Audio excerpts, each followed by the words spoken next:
right, everyone, thank you for coming. Before I jump into the presentation, I'll just say a few words of introduction about MCU, or the Maoist Communist Union. You can probably tell when we made our group, some of us didn't watch much in the way of superhero movies. And then only later realized, oh yeah, MCU, okay. But we're a communist organization here in the United States. We aim to build a revolutionary party of the working class. That's an independent political party of the working class, not tied to either of the two existing parties, but also not limiting itself to the framework of the US electoral politics. And we do this in a variety of different ways, working to build this up through our study, through our engagement in the working class movement, especially in the struggles of unionized workers against not only the capitalists, but also a lot of the corrupt union leadership. But we also do agitation, propaganda. Some comrades are getting involved here in the New York art scene, trying to make some revolutionary art. And there's a wide variety of other things that we do.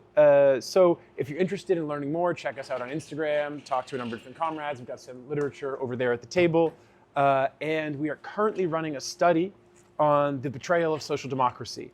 Our last event, actually we held here, was about Zoran and his election. And for those who don't know, the Social Democrats have a long, long, long history of betraying the working class movement. Now you might think betrayal means like Bernie Sanders, oh, that's so sad. Obama called him and he dropped out of the race, or he stumped for Hillary after the DNC cheated him out of any chance to win. But we mean actually a much more serious betrayal. Like in 1919, the German Social Democrats committing counter-revolution and massacring key figures in the Marxist movement, key communists, including Rosa Luxemburg and Wilhelm Liebknecht. Or 1929, the German Social Democrats in Bloody May, killing 200 members of the working class after the Social Democrats banned protesting on May Day, and so on. These are the sort of betrayals that historically, when push comes to shove, the Social Democrats have carried out. If that sounds interesting, concerning, maybe a bit crazy, come out, check out the study, and feel free to sign up. You can talk to Wyatt if you want to raise your hand, or others who are involved in the study, and they can let you know a little bit more. It's partially through, but there's no problem with jumping in. Okay, so it's a very brief introduction. We're going to jump into the main topic now, the MAGA Civil War. So we wanted to talk about this because it's actually a very, very important dynamic playing out right now, internal to what was previously something of a unified big tent MAGA coalition.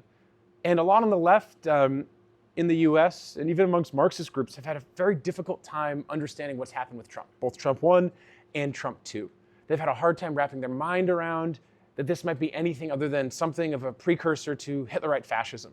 Now, to be clear, Trump's a reactionary. He's an open imperialist. He brags incessantly. He's a bit of a megalomaniac.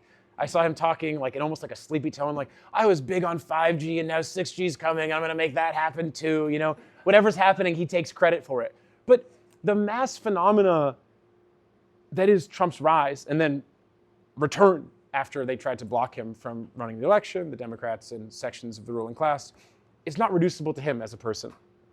And you can see this the first time around in the fact that, for example, many two-time Obama voters from working class districts, like coal miners in West Virginia, switched and voted for Trump. And people interviewed them. And there was a lot of outrage, oh my God, this is just racism, blah, blah, blah. Of course, there are racists who support Trump. But there's also a lot of disaffected people who, sick from decades and decades of neoliberalism, thought, well, I'll pick the lesser evil, like they'd done every previous election. And some of them got really hyped about Trump. Other ones kind of like, oh, well, he seems better than Biden, better than Hillary, whatever. But what's happening now is interesting, which is a lot of those people who have put a lot of hope in Trump, but even gave him a lot of excuses the first term, are pissed. And that's what we're going to get into today. And we can see this actually in the mass burning of MAGA hats. This is just one of many photos I got that I found on social media. And you can see videos, people burning all their Trump hats. This one was like a nice high-res one, so we grabbed it for the intro. But people were so mad, especially after the non-disclosure of anything related to Jeffrey Epstein, that there was a mass movement to burn MAGA paraphernalia. Some hardcore MAGA members, big figures online, basically said they're done. And now there's a split in the movement. And we'll talk about that movement because itself is very heterogeneous, and we need to differentiate between the ruling class members of it and the broader masses, what MAGA masses. But before we do that, we're going to go through I'll go over our agenda, and we'll get into this stuff. The hope is that leaving this event, you all will have some sense of what we see as a Marxist analysis of what's going on here. Now, as you can imagine, this debate, which cuts across actually most major issues in American electoral politics, domestic and foreign policy. I can't cover it in a 2-hour plus presentation. Maybe a week, we could get through the basics. So what I've done is I've selected, in particular, the Charlie Kirk assassination to talk about that and some of the key issues there as a sort of petri dish, or what's the term? Like a little, I'm blanking on the term.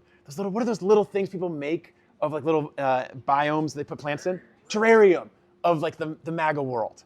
So we'll have a little terrarium to look into and see from this particular example some of the general trends. But I can't go down Epstein and Iran war and question on Venezuela and all this stuff. The Epstein stuff would be really funny because we could have like Dan Bongino and Kash Patel's eyes bulging more and more and more as they keep saying now there's no Epstein list.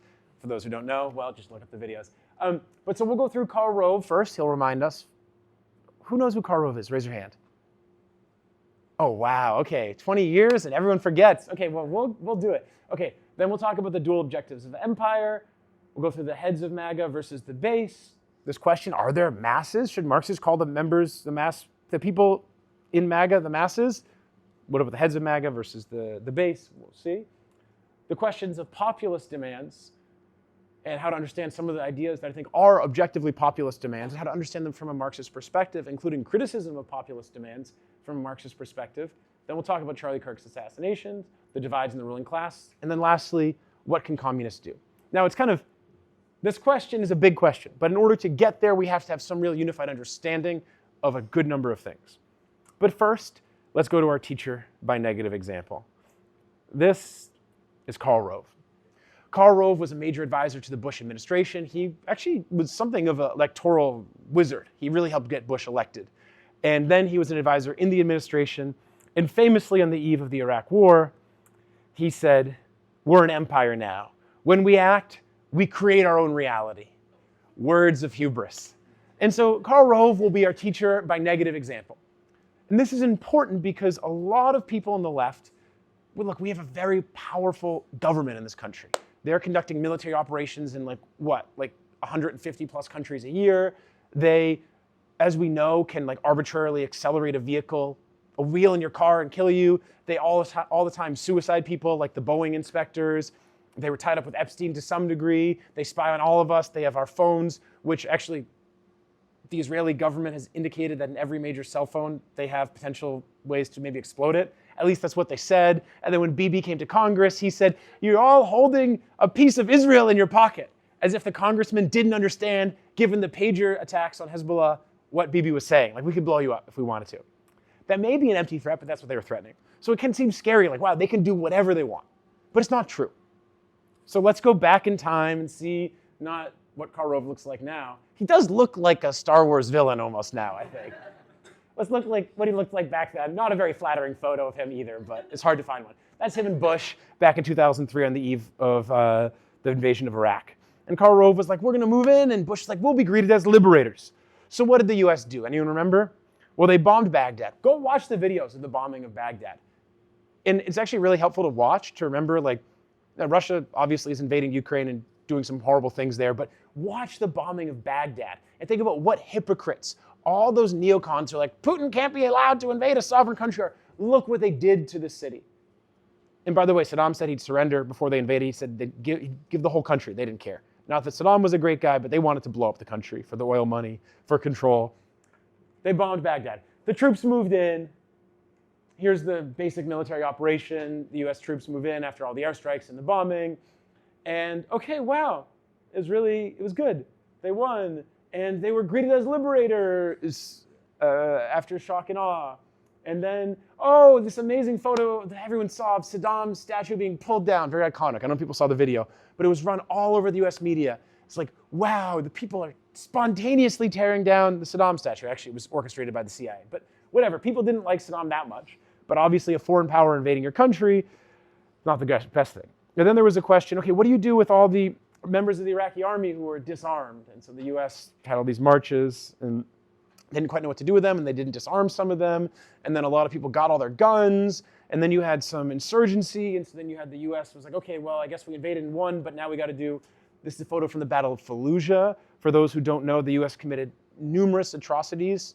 Remember when Mattis was in Trump 1, and they're like, he'll be the adult in the room. General Mattis. You know what his nickname was? Mad Dog Mattis. Because he was involved in the war crimes in Fallujah, including this is white phosphorus. They covered the city with white phosphorus, creating their own reality. Just bomb the natives, as Karl Rove would have said. Bomb them, obliterate them. If they resist, flatten the cities. Poison them, kill them. They used depleted uranium. Kids are still being born in Fallujah with birth defects. Then there was Abu Ghraib. This is just one. I didn't want to put all the photos up, but this is one of the series of torture photos of all the prisoners they tortured. And then the US was like, oh shit, we got all this Sunni resistance. What do we do? And they were like, we got a great idea. Cheney came up with it. We'll sponsor the Shia resistance against the Sunni resistance. So they sponsored Muqtada al-Sadr. Muqtada al-Sadr, he's still a big figure in Iraqi politics. And the US didn't believe that he would be close to Iran. But then he was. And then you have, the Ayatollah, Muqtada al-Sadr, and Khomeini. And so actually they sponsored and armed a bunch of Shia militias. And then those were actually opposed to US occupation of their own country. And they got support from Iran. And Iran's influence grew. And then Karl Rove and Bush were like, wait, we were supposed to create our own reality. What the hell? But don't worry. Because then, and this was reported in The New Yorker by Seymour Hersh, who came together. Long before the Abraham Accords, the Israelis and the Saudis, they reached out to the Bush administration. They're like, we told you so. Why did you arm those pesky Shia rebels? They're close to Iran. You know what we need to do? Go whole hog. Arm the most right-wing Sunni forces. The ones that you were previously fighting against. Let's arm them. Let's get more and more Wahhabism, extreme right-wing Islamist ideology promoted in Saudi Arabia. That's very backwards in terms of believing in the destruction of every single Islamic bit of architecture that's not within the standards that was set out in the late 19th century. It's very, very reactionary conservative ideology. And so the US did. And could anyone guess what happened when they tried to create their own reality here, when they sponsored all these right-wing Sunni forces? Exactly. And so we had ISIS all over Syria and Iraq. And that was going to supposedly counter Iran's influence. But then it turned out actually the Iranian forces and the Shia militias were far more effective in many cases at fighting against ISIS than the US troops, interestingly. This was during Obama when they were doing what noted wordsmith Joe Biden called counterterrorism plus, where instead of trying to run a country, they just thought we could just drone strike it. And that'll be the way that we control Iraq, so they told themselves. And so talk about creating their own reality. Who was the biggest beneficiary of this? Obviously not the Iraqi people. In a sense, not even Iran, although Iran gained some influence in the region. Who was the biggest beneficiary? Does anyone know? Israel, Lockheed Martin? No. China. I mean, Lockheed got rich. Israel, they eventually got their, Salafist puppet regime in Syria that allows them to take more territory in Syria. But no, China overwhelmingly, economically and geopolitically, was the biggest beneficiary. Because the United States, instead of, the US imperialists, instead of in 2002, they were going to do things to counter the rise of China. They poured trillions of dollars into the war on terror. People got very rich. The intelligence agencies gained way more power to spy on Americans, people around the world. And Chinese companies moved in huge numbers to Iraq. So the US footed the bill, and China got the oil revenue and the investment in the oil fields and a lot of the trade. UAE benefited too, as you can see. And here's another article from Financial Times. As now the US has retreated in the last few years, Chinese investment in Iraq has only increased. And it's so bad now that the Iraqi government is worried about it and saying they actually want to block some Chinese purchases of oil fields before the whole country basically becomes a client state for China. So 20-something years later, so much for creating your own reality. Now, I don't say that to like, oh, big bad China. China's a rival imperialist power to the United States. But it's very notable that Karl Rove and the Bush administration believed with all their hubris they could do whatever the hell they wanted and just roll over Iraq, send a message to any country around the world, we'll just conquer you, turn you into a US puppet, and it totally failed. And actually their biggest rival in the world, the only country capable of really challenging the US empire for imperial domination of the world, benefited the most. So that's a message or a lesson by negative example. It's an important lesson because we need to understand when analyzing what's going on with the MAGA movement that this is not some like smoke and mirror show by the ruling class to trick people. They are trying to accomplish certain objectives within certain parameters and constraints. So let's talk some basic Marxist principles before we go any further. The first of these is that no ruling class, even a global empire, can create its own reality. They operate in reality. They're constrained by it. If the capitalists were like, we don't need to make any more profits, what would happen? Their companies would fail, we'd have a global economic crisis, and so on. Now, the global economic crisis could be very beneficial for revolutionaries, but it wouldn't be very beneficial for the capitalists. And this isn't just about wars abroad. It's also, geopolitics, alliances, diplomacy, also their own wars, of course, crises, economic and otherwise, revolutions, protests. They're constrained by all these factors.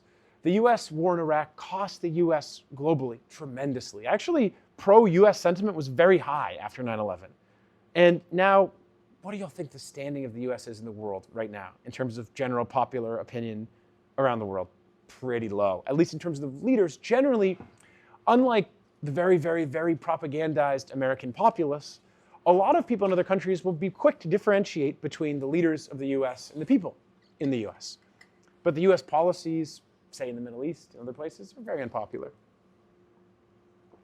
And this has tremendous impact on the US and the US ruling class's ability, the heads of empire, their ability to do as they please. They also pissed off a lot of allies. Now, Europe most likely won't be able to accomplish this, but you can't understand the moves in the last 5 years for strategic autonomy that the European Union has been attempting to follow through on and struggling to do so without understanding the war on terror and the backlash and the way in which the US ruling class expected, especially the French and the German capitalists, to go along with whatever they said. Not to mention the spying scandals where Obama's NSA was revealed to be spying on Angela Merkel and others. These things really pissed off the US allies. And the US kind of hoped that the Ukraine war would solve all that problem. Actually, you can see over the Ukraine war itself, there's very sharp divides now between the US ruling class and the European ruling classes. So they've got to deal with all this. And famously, the US's ruling class is not very good at understanding the cultures of countries they invade. Any reporting you read on the Vietnam War that's not from total sycophants for the war talks about how the US just really, the generals didn't understand Vietnam. The politicians didn't understand Vietnam, and they constantly made absurd mistakes because of that. Third point, this may be contentious because people like to feel pessimism, and it's not totally unreasonable to feel pessimism because of how difficult things are in the US at present in terms of popular resistance being so weak. But the truth is that even a powerful, oppressive ruling class can only rule with some consent from the governed masses. Even under fascism, the ruling class can't just be like, we're going to kill anyone who protests ever without having a significant portion of the population agree to that. Maybe begrudgingly agree, but agree. Because if you're dealing with non-stop revolts, the country shuts down. And they know that.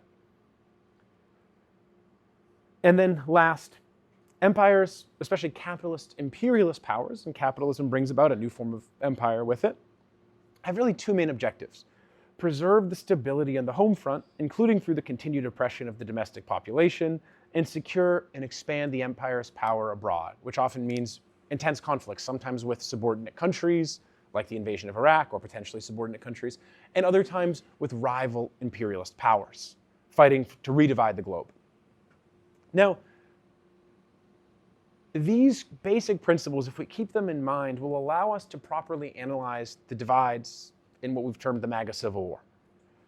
If we lose these threads, it becomes very confusing. So, from these principles, trying to apply them to the MAGA Civil War, we have two questions. First, what are the divisions amongst the ruling class members of MAGA? Trump and some of his critics, Tucker, others. Why is Candace screaming, or Tim Pool screaming at Candace Owens? And why is Candace making fun of him? What's going on with this Candace Owens, Erica Kirk meeting? Anyone know about that? Happened yesterday. Candace is live streaming right now about it. We don't know, actually, so we'll find out tomorrow. But these people are at each other's throats, the ruling class members of MAGA. And then we have the question, what are the divisions among the MAGA masses? It doesn't even make sense to call them masses. We'll come to that. The people who were or are pro-MAGA. Now, before I substantiate this claim that we should, in fact, think of the base of MAGA, at least a subsection of them, and I think a significant subsection of them, of the, 70 plus million people who voted for Trump, as members of the masses, even if confused and backwards, and some of them racists and so on.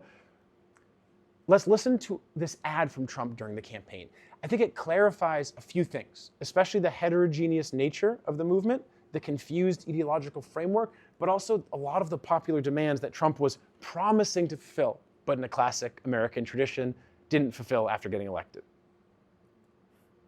World War III has never been closer than it is right now. We need to clean house of all of the warmongers and America last globalists in the deep state, the Pentagon, the State Department, and the national security industrial complex. Okay. Well, there's some confusing things there. Later he talks about the dangers of the Marxists and the fascists and so on. This was an ad he put out in 2023 in February. But his argument, and a hugely popular argument, was that the US is very close to World War III, that he will stop us from going to World War III, that he's going to get rid of all the warmongers. There'll be no more foreign wars. He said, I didn't start a war in my last presidency. I ended some, and I'll end more wars. And the wars that started would have never started because of me, blah, blah, blah, this typical egomaniacal thing. But people were like, oh, great, okay. There's no real analysis of the cause of the wars other than that Joe Biden's weak and mentally incompetent, which, okay, sure, but that doesn't explain why. And he's saying, he's promising some things that he didn't deliver on, but he'd get rid of the warmongers, clear out the Pentagon and the deep state and so on. Does that sound like a right-wing demand? I mean, he said globalist, that's kind of like a coded word, but overall, the points he's making, they're not all just right-wing dog whistles. Saying he's going to stop World War III and get rid of warmongers, that's a long-standing, basic, like left liberal demand. Forget about Marxist demand, like get rid of the warmongers. A lot of liberals believe that you can have capitalism and peace. Okay. This is important because if we don't understand the fairly heterogeneous nature of the actual demands at the heart of the MAGA movement, it becomes very hard to make sense of what's happening there. Because some of them, like get rid of inflation, fix the economic problems, stop the government spying, etc., are fairly progressive demands. And other ones, like close the borders and get rid of the immigrants, are pretty reactionary. So let's talk about this question. Oh, January 6th. What happened then? We're not going to talk about that. MAGA, masses? People probably have some unease about thinking about the members of the MAGA movement, at least some of them, as part of the masses, part of the people, actually, and not just reactionaries, not just the enemy. And this is, I think, symptomatic of basically the media capture of progressive minds by bourgeois media. The fact that people aren't able to see, okay, look, 70 plus million people voted for one party, 70 plus million people voted for the other party in the presidential election. Most of those people on both sides of the vote are not our enemy. The base of both parties is made up of like workers and some unemployed, maybe even some lumpen people and some of the petty bourgeoisie.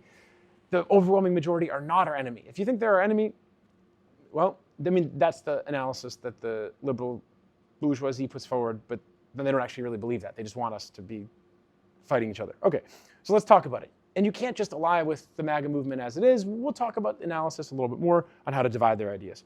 But before we talk about actually this MAGA question, let's hear from someone. Oh, it's Lenin. Okay, maybe we get some clarity from Lenin. He wrote a lot about MAGA. This is a quote from Lenin. Now, after 1905, the failed revolution in Russia, the Tsar made a concession to the people. He established a sham parliament, which was called the Duma. For those who don't know, before this point and after it, the Tsar, an absolute monarch, his word was considered infallible in the word of God. It was actually a big problem for his ministers because when the Tsar came up with a harebrained scheme, they couldn't technically disagree with him because he's anointed by God. So they had to kind of find some way to convince him not to do what he wanted to do. And he was not a very smart guy. Generations of inbreeding amongst European nobility really hurt their intelligence. Tsarist Russia was very brutal. You couldn't protest, just to give it a sense of how brutal it was. In 1896, some students protested in support of workers who went on strike. The students did a little protest at the university. What do you think the government did to them? Deported them to Siberia. They didn't occupy the campus, they just did a simple protest. If you were caught handing out leaflets or trying to form a union or other things, you'd generally be put in jail or deported. There was no freedom of the press. there was no freedom of speech, and so on. So in this context, this creation of this Duma, it was basically to kind of quell the upsurges of 1905. In Tsarist Russia, when the Duma was created, elections to it were done by class. So the aristocracy had some members, the peasantry had some representatives, the workers had some representatives. And so Lenin paid very close attention to the speeches. And I think you'll see where I'm going here. I'll read the quote now. That he was talking about the peasants' representatives. He analyzed their speeches in particular. Now, the peasantry was overwhelmingly, generally monarchical. They supported the Tsar very strongly. But Lenin said we can divide this. He, the monarchist right-wing peasant Storchak, begins his speech by repeating in full the words of Nicholas II, the Tsar, about the sacred rights of property, the impermissibility of their infringement, etc. He continues, "May God grant the emperor health. He spoke well for the whole people." And he finishes, "But if His Majesty said that there should be justice and order, then, of course, I am sitting on 3 diatsnins." Alice, can you pronounce this for me? Sorry? Desiatins of land. Sorry, I don't pronounce Russian very well. And next to me, there are 30,000 desiatins. That is not order and justice. An ignorant peasant is as innocent as a babe unborn, Lenin now speaking, and amazingly ignorant politically. The link between the monarchy and order, i.e. the disorder and injustice which protect the owner of 30,000 desiatins, is not clear to him. Storchak and the deputies who at bottom share his views, the priest Titov, Andreychuk, Popov IV in Nityuk, express the revolutionary temper of the peasant mass unconsciously, spontaneously, afraid themselves not only to speak out, but even to think out what their words and proposals imply. So here we have this very confused articulation of this monarchist, this guy who supports the Tsar, is against the revolution, this peasant deputy. But what is he saying? He's saying, long live the Tsar, he's so great, God grant him health, we love private property. But we should redistribute the land. And what happens under feudalism if you redistribute the land from the church and the landlords to the peasants? You destroy feudalism. Now this guy, Storchak, he doesn't understand that. But he knows the basic thing the peasantry are demanding is land, land, land, land, land. They don't have enough land to feed themselves and their family. They're crushed by debt every year. And so he's putting forward this demand. And Lenin's saying behind this hides a tremendous potential of the peasantry to wage revolution against Tsardom. Even though they don't fully understand. The peasants themselves don't understand it yet.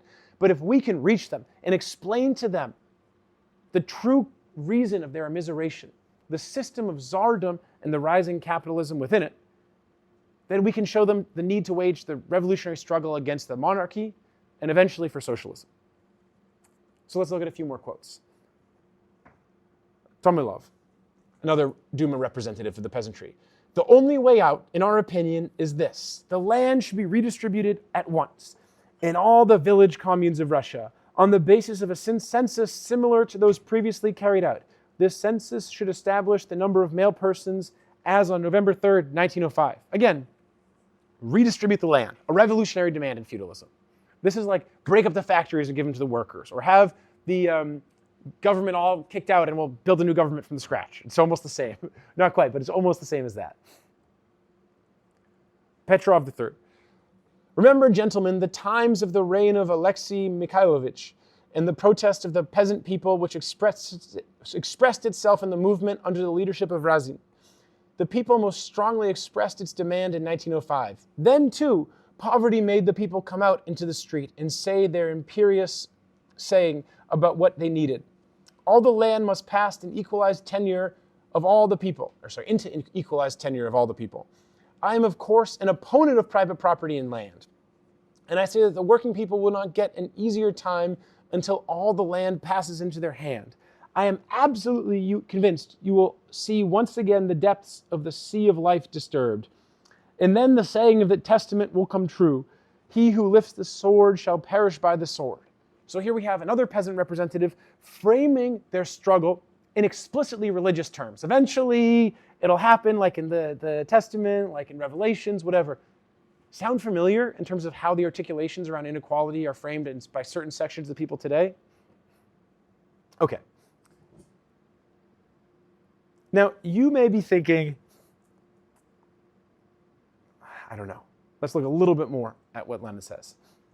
The speeches of the Peasants' Duma deputies express the spirit of the peasant masses' struggle outspokenly. The speeches of the Trudovik peasants, who state their views forthrightly, are conveying the moods and aspirations of the masses with amazing precision and liveliness. Mixing up programs, some speak of their sympathy with the bill of the 42 peasants, others with their sympathy of the cadets, that's the constitutional monarchists, but all the more strongly expressing what lies deeper than any program. What I want to really convey here is simply that if we can't see beyond some of the confused surface level articulations and see some of the real importance, that it's no longer possible for the US ruling class to win over Republican voters with George W. Bush, like open Christian neoconservatism, let's go invade Iraq, God told me to run, and spy on every American because the Muslims are going to get us. And they can't win people over with Mitt Romney's like sleek PE veneer. They have to make pretty different statements, like kick the warmongers and the deep state out of the government. That's very different. The ideological formation has changed. In order for the Republican Party to maintain legitimacy, it's had to take on way more populist demands. And the results of this are not that Trump's passing major populist legislation. He's not. But that the people then are disgruntled with that. So what's an example today of someone putting forward some confused but similar articulations, who his or herself or themselves may not be a revolutionary or even very progressive overall, but is expressing the sentiment? Well, here's a tweet from Candace Owens. Sorry, I blow my nose. Us. Okay. We'll pay our taxes and agree to be debt slaves forever, but can you please just not poison us and promise not to defend those who rape and traffic children? Our government, your terms are unacceptable. I mean, this is a typical framing on the right wing right now, a section of the right wing, of the MAGA movement. Like, wow, even if we're just totally submissive sheep and just say we'll be in debt forever and own nothing, but just ask that we not be poisoned by corporations and you don't support people like Epstein, that's unacceptable? They want nothing less than total submission and no freedom of thought, no freedom of speech, and no nothing? Wow. And this tweet went viral. You can see this is fairly recently after it was posted. It got a bunch of likes. Okay, but maybe you think, okay, Candace Owens, she's a pretty wacky person. I don't know if you all know. She's obsessed with Emmanuel Macron's wife. And she's not actually bothered by the fact that Macron's wife started to see him when he was like 15 and they eloped to Algeria to avoid pedophilia laws. She's convinced that Brigitte Macron is actually secretly trans. Yeah, so I mean, I'm not saying Candace Owens, she's always like, everything's so fake and gay these days, and she's pretty homophobic and so on. Okay, I'm not saying she's a revolutionary leader or even really a progressive. What I'm saying is her popularity stems far less from the boilerplate kind of anti-queer, like homophobic stuff that basically anyone on the conservative right is putting out right now, and far more from statements like this. Now, you may still not be convinced, or maybe you have some questions. Is there any precedent in, for example, the US communist movement? Like in Russia, okay, it's peasantry, it's a different class, they're against feudalism. Is there any precedent in the US? Well, let's turn to William Z. Foster. He was the head of the Communist Party USA for a time, and this is a quote from his History of the Communist Party USA. He's talking in this quote in particular about some of the work the party did in the 30s after the start of the Great Depression. And this is very instructive because the party was able to go into all these different confused populist movements that he refers to as the panacea movements, one magic bullet to cure our problems. And they were able to win people over. Now these movements, some of them were progressive, like not so different than like, let's just redistribute land to all the farmers or things like that. But some of them were even some of the right-wing movements they went into. Not to like support the right-wing leaders, but to pull people out of them. People are familiar with Father Coughlin. He was a like Christian or Catholic fascist ideologue, very popular in the US in the 30s. And he had a lot of sway. And so we'll see what Foster says. I'll read here. Striking manifestations of the broad democratic upsurge of the masses during the New Deal period were the many panacea mass agitations. These were wide movements of farmers, city middle classes, and proletarian elements, sometimes running into the millions. Generally, it was the workers who gave vitality to these movements. Shaken by the deep economic crisis, these masses struck out blindly against capitalism, desperately striving for some remedy. Usually their programs were fantastically utopian, and the demagogic leaders were frequently fascist-minded. But the masses were full of democratic fighting spirit. That such confused movements could spring up testified to the ideological backwardsness of the American workers and their lack of a broad political party with progressive working class leadership. And so it is today. There's a series of economic downturns over the last really 2 decades that have basically taken a bunch of people who were formerly able to live a relatively feasible life, not just paycheck to paycheck in the US, and push them into the working class or pauperize them entirely. And a lot of those people are desperately looking for some solution and some answer. And well, how would you all describe the state of the communist movement in the US right now? Not exactly very strong. And so who do people turn to?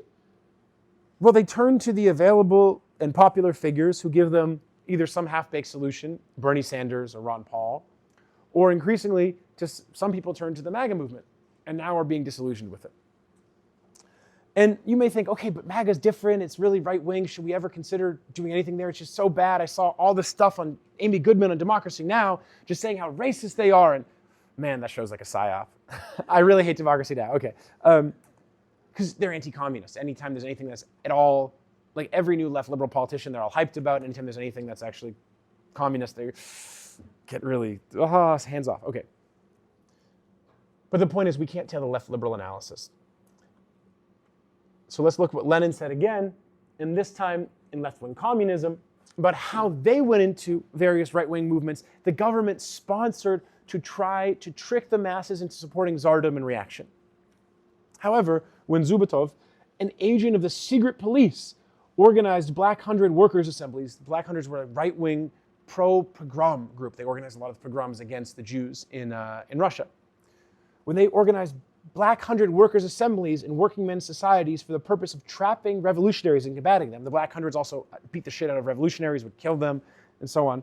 We sent members of our party into these assemblies, into these societies. I personally remember one of them, Comrade Babushkin, a leading St. Peter's factory worker who shot by order of the Tsar's generals in 1906. They established contact with the masses, were able to carry on their agitation, and succeeded in wresting workers from the influence of the Zubetov's agents. So how effective do you all think it would be, and how effective do you think it is when, for example, the protests against Trump say, Trump wants to make himself a king? Do you think those are going to be effective? I mean, first of all, let's just be real. Capitalist imperialism, the stuff they've done, the imperialists have done, the US empire, no king could dream of doing. Capitalist imperialism is far more dangerous and oppressive a system than feudal monarchy. I mean, just look at the sheer quantity of people slaughtered, look at the surveillance and so on. But also, there's a lot of bad things, a lot of things to criticize Trump on. Saying that he wants to make himself a king doesn't even make sense. I mean, the policies that Trump is following in terms of empowerment of the executive, you could trace a line of continuity through Biden, through Trump 1, through Obama, through Bush, through Clinton, through Bush, through Reagan, through Carter, keep going back. Because the expansion of executive power has been ongoing, one administration to the next. It's far from unique to Trump. And also, protests sponsored by major billionaires against Trump, it's probably not going to win many people over who aren't already really against Trump.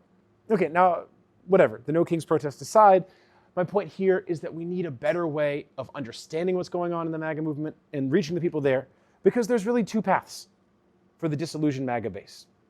Either they're going to become full-on fascists, or close to it, or become radicalized against capitalism and the empire.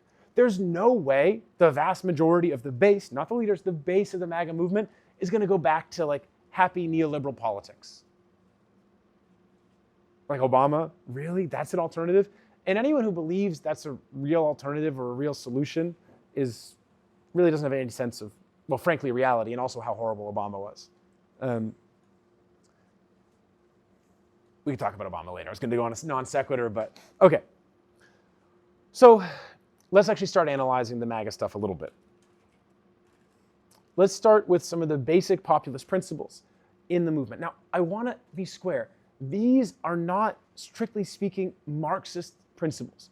Just like the peasant deputies had pretty confused analyses of what was going on, but represented some real progressive demands and even revolutionary demands with what they were saying about land redistribution, so too in the broad MAGA movement, there's a bunch of different demands, many of which have a progressive character, but are certainly not Marxist demands, properly speaking. But we should be able to unite with the positive aspect while pushing them and criticizing their limitations, and also pushing them to frame the root cause of their issues differently. It's not the deep state or the neocons who are inherently the problem. It's the capitalist imperialist system, the private nature of ownership, and so on that generates the endless wars. That's one example. We'll get into that more a little bit later, but let's just talk through these principles that are fairly common in the MAGA movement, at least amongst the base, and I'll provide evidence of them so you all can see, and see how far these seem from something we could unite with. Don't trust the government. Now, even this is such a widespread view in MAGA, even total stooges like Dan Bongino had to put this forward. But they are lying. There are FBI folks, DHS folks, Secret Service folks. They are lying to the Trump transition team about the status of where they are, what they're doing, reform efforts, all of it. Do not trust the FBI and do not trust the Secret Service either, or any of these government entities, until there is a full change in management. So famously, Dan Bongino, it's actually really cool to see him here because this is before his eyes started to fully explode out of his head. If you see his more recent ones, he's just sweating in every interview and his eyes are, guys, there's no Epstein list. Same thing with Kash Patel. But Kash Patel, he went on every single interview, he did, and was like, I'm going to abolish the FBI. Abolish the FBI. Day one, he said. It's actually absurd to think about it, but that's an extremely good demand. The people were like, get rid of the FBI. What has the FBI done? COINTELPRO. How many people under the war on terror did they frame? I mean, how many people? They basically sent in informants, said, hey guys, like to some poor Muslim kid, you should bomb something. You should bomb something over and over and over and over again. And eventually they would break the kid's spirit, convince him that he had no friends or family after they totally socially isolated him, get him to call in a bomb threat, give him all the materials except for the last thing, and then arrest him and say, oh, we stopped another terror attack. And that was covered extensively during the Bush and Obama administrations. They did the same thing recently with this so-called Turtle Island Liberation Front. I don't know if you have seen this. It's like this group in LA that made an Instagram page like 6 months ago, and now they've claimed we got a dangerous left-wing extremist trans-Tifa terrorist group, and we caught them in the act. If you review the filing, they make it clear that they had a confidential informant work to convince the group to do a bombing, and then an agent meet up with them posing as an arms dealer or weapons person who sold them a bunch of materials, and then they're like, oh, we arrested them. So this idea, let's abolish the FBI, fantastic. Let's do it. It didn't happen. Let's see what, sorry, since I clicked it. Okay, another principle. They hate government spying in the police state. I mean, if you look at what a lot of the people on MAGA social media are saying, they're like, whoa, this is so dystopian. It's like 1984. Now, fuck Orwell, he sucks. But they're like, we're being spied on constantly. We're being told exactly what we have to say. I can't trust my phone. There's all this, like NSA is listening to all my conversations. That's true. And so here, we'll go to Kash Patel. I'd shut down the FBI Hoover building on day one and reopening the next day as a museum of the deep state. And I'd take the 7,000 employees that work in that building and send them across America to chase down criminals. Go be cops. You're cops. Go be cops. Go chase down murderers and rapists and drug dealers and violent offenders. Now, obviously, he's like not critical of the police at all. He's just saying, let's turn the FBI into police. But if you dismantled the key secret police internal to the US and then had them just be normal cops, that would severely limit the ability of the US ruling class to control and manipulate popular movements. I mean, look at the COINTELPRO. If you read COINTELPRO, they couldn't rely in the 60s and 70s to disrupt the Panthers and the Vietnam War protests and revolutionary groups. They couldn't rely on local cops. They needed the FBI. And the same is true today. Now, obviously, Kash Patel did not dismantle the FBI. So there's that. But he was only saying this because it was so popular, and people liked him so much and hate him so much now And if you look at like MAGA Twitter, they hate Kash Patel because they believed he would dismantle the FBI. They believed he was going to just go against the deep state. They believed that he was going to release the Epstein files, none of which he's done. He said there's no Epstein files. And then he said there is, but there's not, but there's an ongoing investigation, but we can't release it.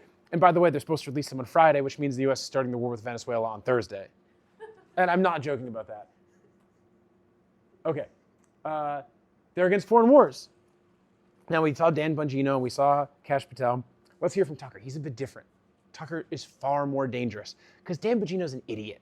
Kash Patel is an idiot. Tucker's not. Tucker is very smart. He's the most intelligent of the right-wing figures, and I think the most dangerous because of that. Because he can put forward very common sense, reasonable positions very clearly.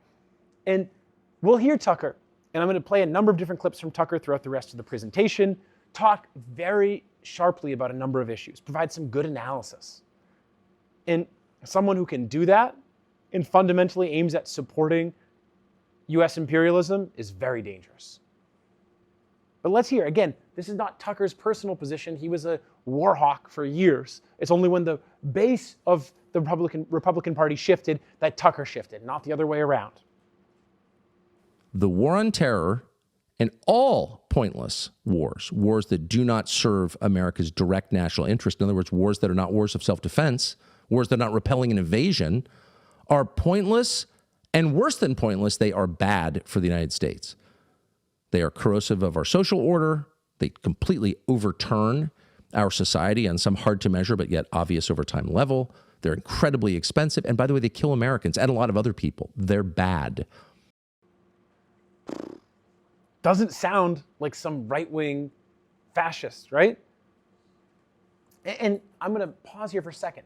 Say you don't know anything about Marxism. Say you've never been around a left space. Maybe on college you got yelled at or something by some leftist who was a bit infantile, and you got in some debate with someone who wasn't so sharp, and they said some things that didn't make sense and called you some mean names and your feelings got hurt. And then you saw Ben Shapiro, facts don't care about your feelings. You're like, yeah, exactly. Okay, but no, all seriousness.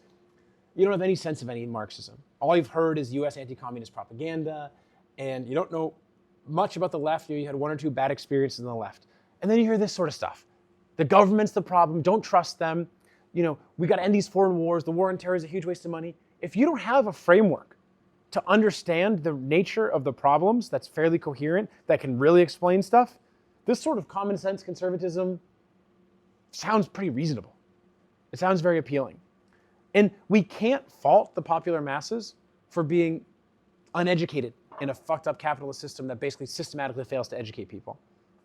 So we have to find a way to reach people who are confused and partially won over by this. Okay, let's keep going through the principles. They're pissed about Epstein and the pedophiles. By the way, a lot of people on the left don't realize like how serious this is.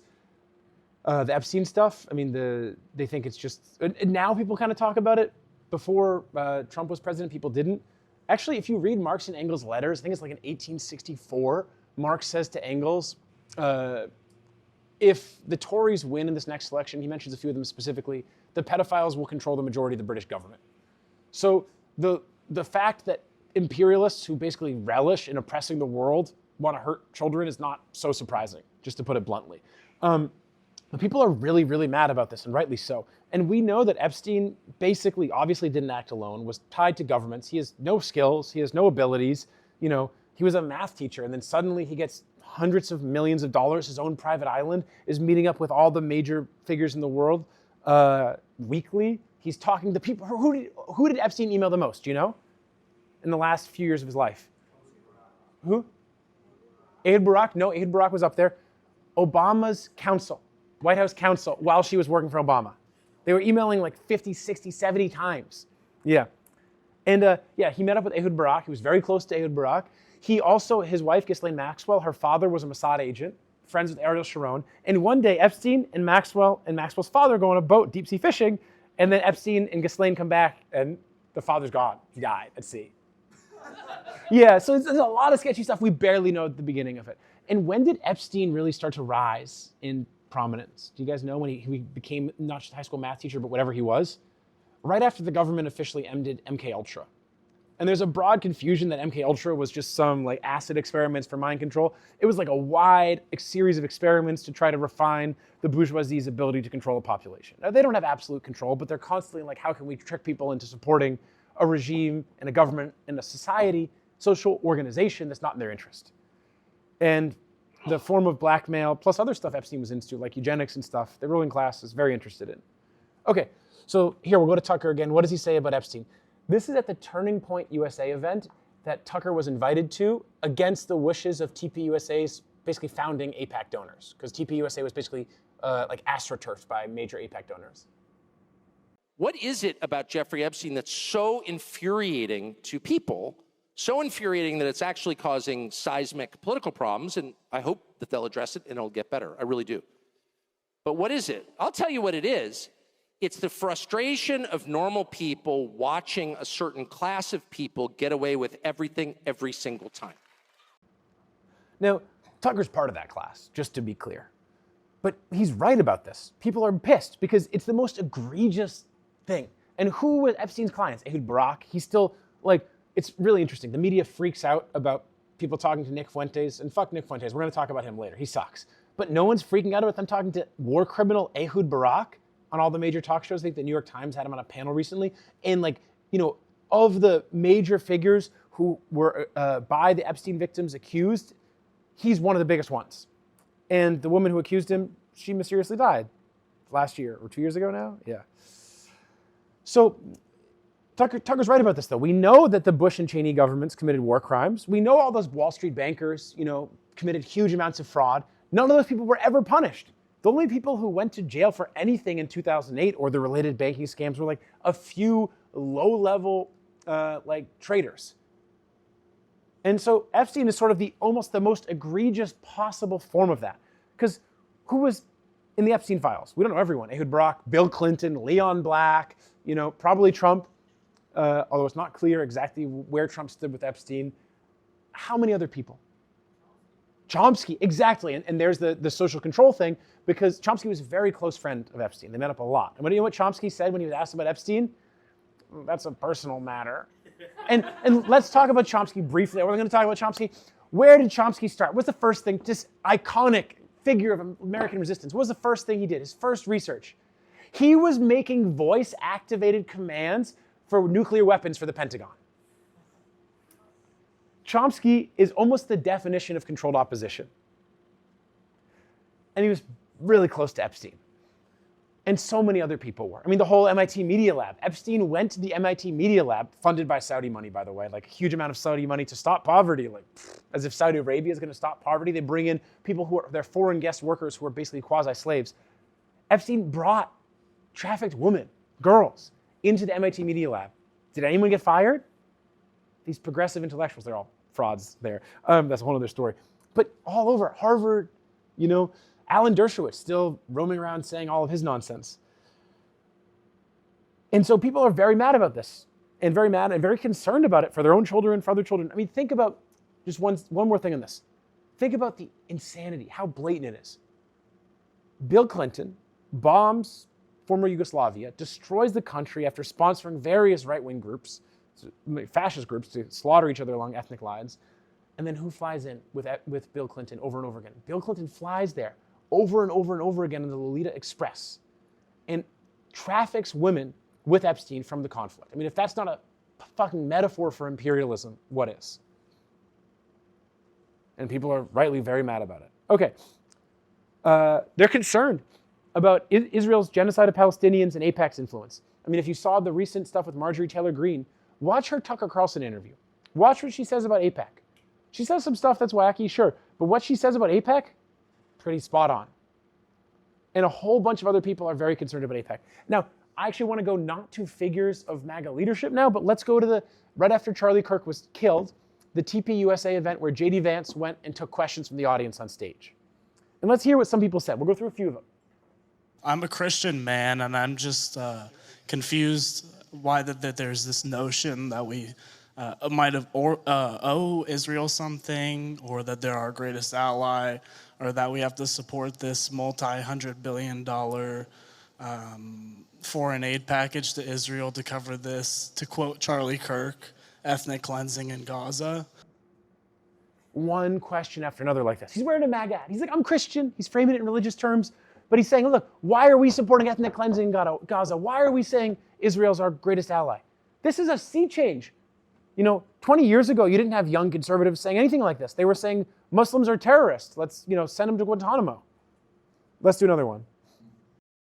Do you think it's a conflict of interest for Miriam Adelson, an Israeli donor, to give millions of dollars to his campaign and then Trump have pro-Israeli policies? Well, thanks to Luke for that edit. He helped with some of the editing, and really, you captured J.D. Vance's whole answer in one word. And there were so many questions like this. And this is, Turning Point USA, an organization started in 2015 with the explicit goal of shutting down pro-Palestinian voices on campuses and countering the left. Funded, and we'll come to some of the initial funders, by a huge amount of prominent Zionist donors. And now the base of it, one question after another, is like, why are we supporting Israel? Why are we supporting Israel? Why are we supporting Israel? Ruling class is freaking out. Let's go back to telling me Tucker. that this is some existential battle between Islam and civilization. That's not true, by the way, but let's say it was true. Then why are you blowing up churches? Oh, it was an accident. Oh, really? You have the technology to put bombs in people's pagers, but you accidentally blew up 2 churches? It was not an accident. They did it on purpose. They've killed a lot of Christians on purpose. Why aren't there more? Where are the Christian leaders in this? Yeah. So now you've pissed me off. Like this. I'm sorry, man. I didn't know. This is from his interview with Theo Vaughn like 5-6 days ago. And Tucker's come out explicitly and called it a genocide, murder, etc. Said he's opposed to the war. He said Bibi Netanyahu is a despicable, evil human being. He said if there's a definition of evil, it's Bibi Netanyahu, and so on. And Theo Vaughn's a big conservative influencer, podcaster. So there's a huge change. And now Tucker's saying, why aren't more Christians opposing this? And he's mentioning the killing of Christians here, but he's talking overall about the killing of civilians in Gaza and Israel's intentional policy of doing so, and the influence of AIPAC. He said, it's absurd. And there's a bunch more quotes we could draw on, just to give you all a sense of how this is shifting. And again, of course, some of these things are being framed in some confused ways, but these are not in and of themselves right-wing demands at all. They're angry about corruption and inflation. One of the biggest things people are mad at Trump about is not addressing inflation or corruption. He can't really address it, actually, and we could talk more about why. I wrote an article about the shift away from neoliberalism a little over a year ago now. And it's worth reading that article, but it's a long article, so I won't get into it. But some technical political economy, basically the constraints of the US ruling class at the present moment dictates the need for there to be inflation. They don't want regime change in other countries. Just look at major people's comments on the war in Iran and on the stuff with Venezuela and other stuff right now, major MAGA figures, but also, again, the base. They're mad about poison in the food and water and air, as people already know from the Candace Owens tweet. But look, a lot of what the New York Times has decried as crazy conspiracy theories on food or health have been basic demands like, hey, all this fucking microplastic in our food or these weird chemicals that seem sketchy as fuck, but the FDA says is fine. Like, I don't want that in my food. And then I read something like dangerous conspiracy theories peddled about health on Joe Rogan's podcast. One of the things they said was doing the keto diet. What? Doing a little, like not eating as many carbs for a few weeks, going into ketosis? That's a food conspiracy theory now? Damn. Okay, so you really want people eating just tons and tons of processed sugar. It's very interesting to see, actually, and this is a side note, but how the effective information bubble, a lot of liberal and left liberal media prevents people from doing basic investigation into what people are actually putting forward and just accepts the framing by various experts of dubious expertise, but also of dubious motives. And then there's don't trust big corporations. Now, let's hear a little bit more. Also, TPS. Hello, Vice President Vance. How you doing? Good. I have a question. Do you condone large private corporations such as Palantir hoarding data caches on U.S. citizens? no good answer to that one, as you can imagine, since Vance is backed and bankrolled really by Peter Thiel, who is, of course, the founder of Palantir. Okay. And then, of course, people are also very worried about the erosion of civil liberties. Wait, what? I thought they just wanted more support of the government and right-wing stuff and crackdowns. It's very divided. Some people, of course, like want to crack down on the left or want to deport people and stuff, which is obviously reprehensible and very reactionary. But listen to this articulation, again from the TPUSA event. Let's say Turning Point USA is having a huge protest against, something really bad that we don't like. And let's say he's, a president is saying that it's getting violent. How can we, I'm trying to think, my mind's kind of blank. What is the difference between what you're doing and how could we prevent someone from abusing that power? Now, his question is specifically here about the deployment of the U.S. military to cities to crack down on the anti-ICE protests. And so he's confused, and he's kind of like, but how do we let someone else not abuse the power? Because I kind of trust you, Trump administration. But you see what he's saying? Like, oh shit, the military deployed against citizens? Like, that's scary. What if, like, anyone could do that? Just call a protest violent, lie about it, and just deploy the military. Okay, and let's go to Tucker again. Free speech. It's our birthright. It's the first right enumerated in the Bill of Rights. It was given to us by God. The purpose of having the U.S. government is to protect that right, among several others. But that is the most basic human right. That is the difference between slavery and freedom. Can you say what you actually think? Now, of course, that's not the difference between slavery and freedom. And it wasn't given to us by God, although that's certainly how it's framed in the Constitution. Or in the Declaration of Independence, truth, self-evident, and so on, although the free speech isn't there. And Tucker doesn't mention that the Bill of Rights was an amendment to the Constitution after a series of mass rebellions in the country, including Shays' Rebellion. But the point here, and this is an interesting one, a lot of people on the left, or really Democratic Party supporters, have become very, very, very pro-censorship in the last few years. And it's very bizarre because for the longest time, until really 2016, actually the fight for free speech was basically only a left-wing fight in this country. Like if you go back to 1912 and you go to Spokane, Washington, where the workers were protesting for their right to have a union and then their right to protest because they were being thrown in jail, the IWW led what was known as the free speech fight of 1912 in Spokane. That's where the term pie in the sky comes from. It's a Joe Hill song. You'll have pie in the sky when you die, and then everyone says, that's a lie. And that's what the preachers are telling people. Or if you go to Berkeley, California during the Vietnam War, the free speech fight there was the fight to have freedom of speech over the war and to criticize the war on campus. And a student was killed by the US military, the National Guard, and then that sort of, the University of California granted some concessions, and then that was a kind of watershed moment in the anti-Vietnam War protests.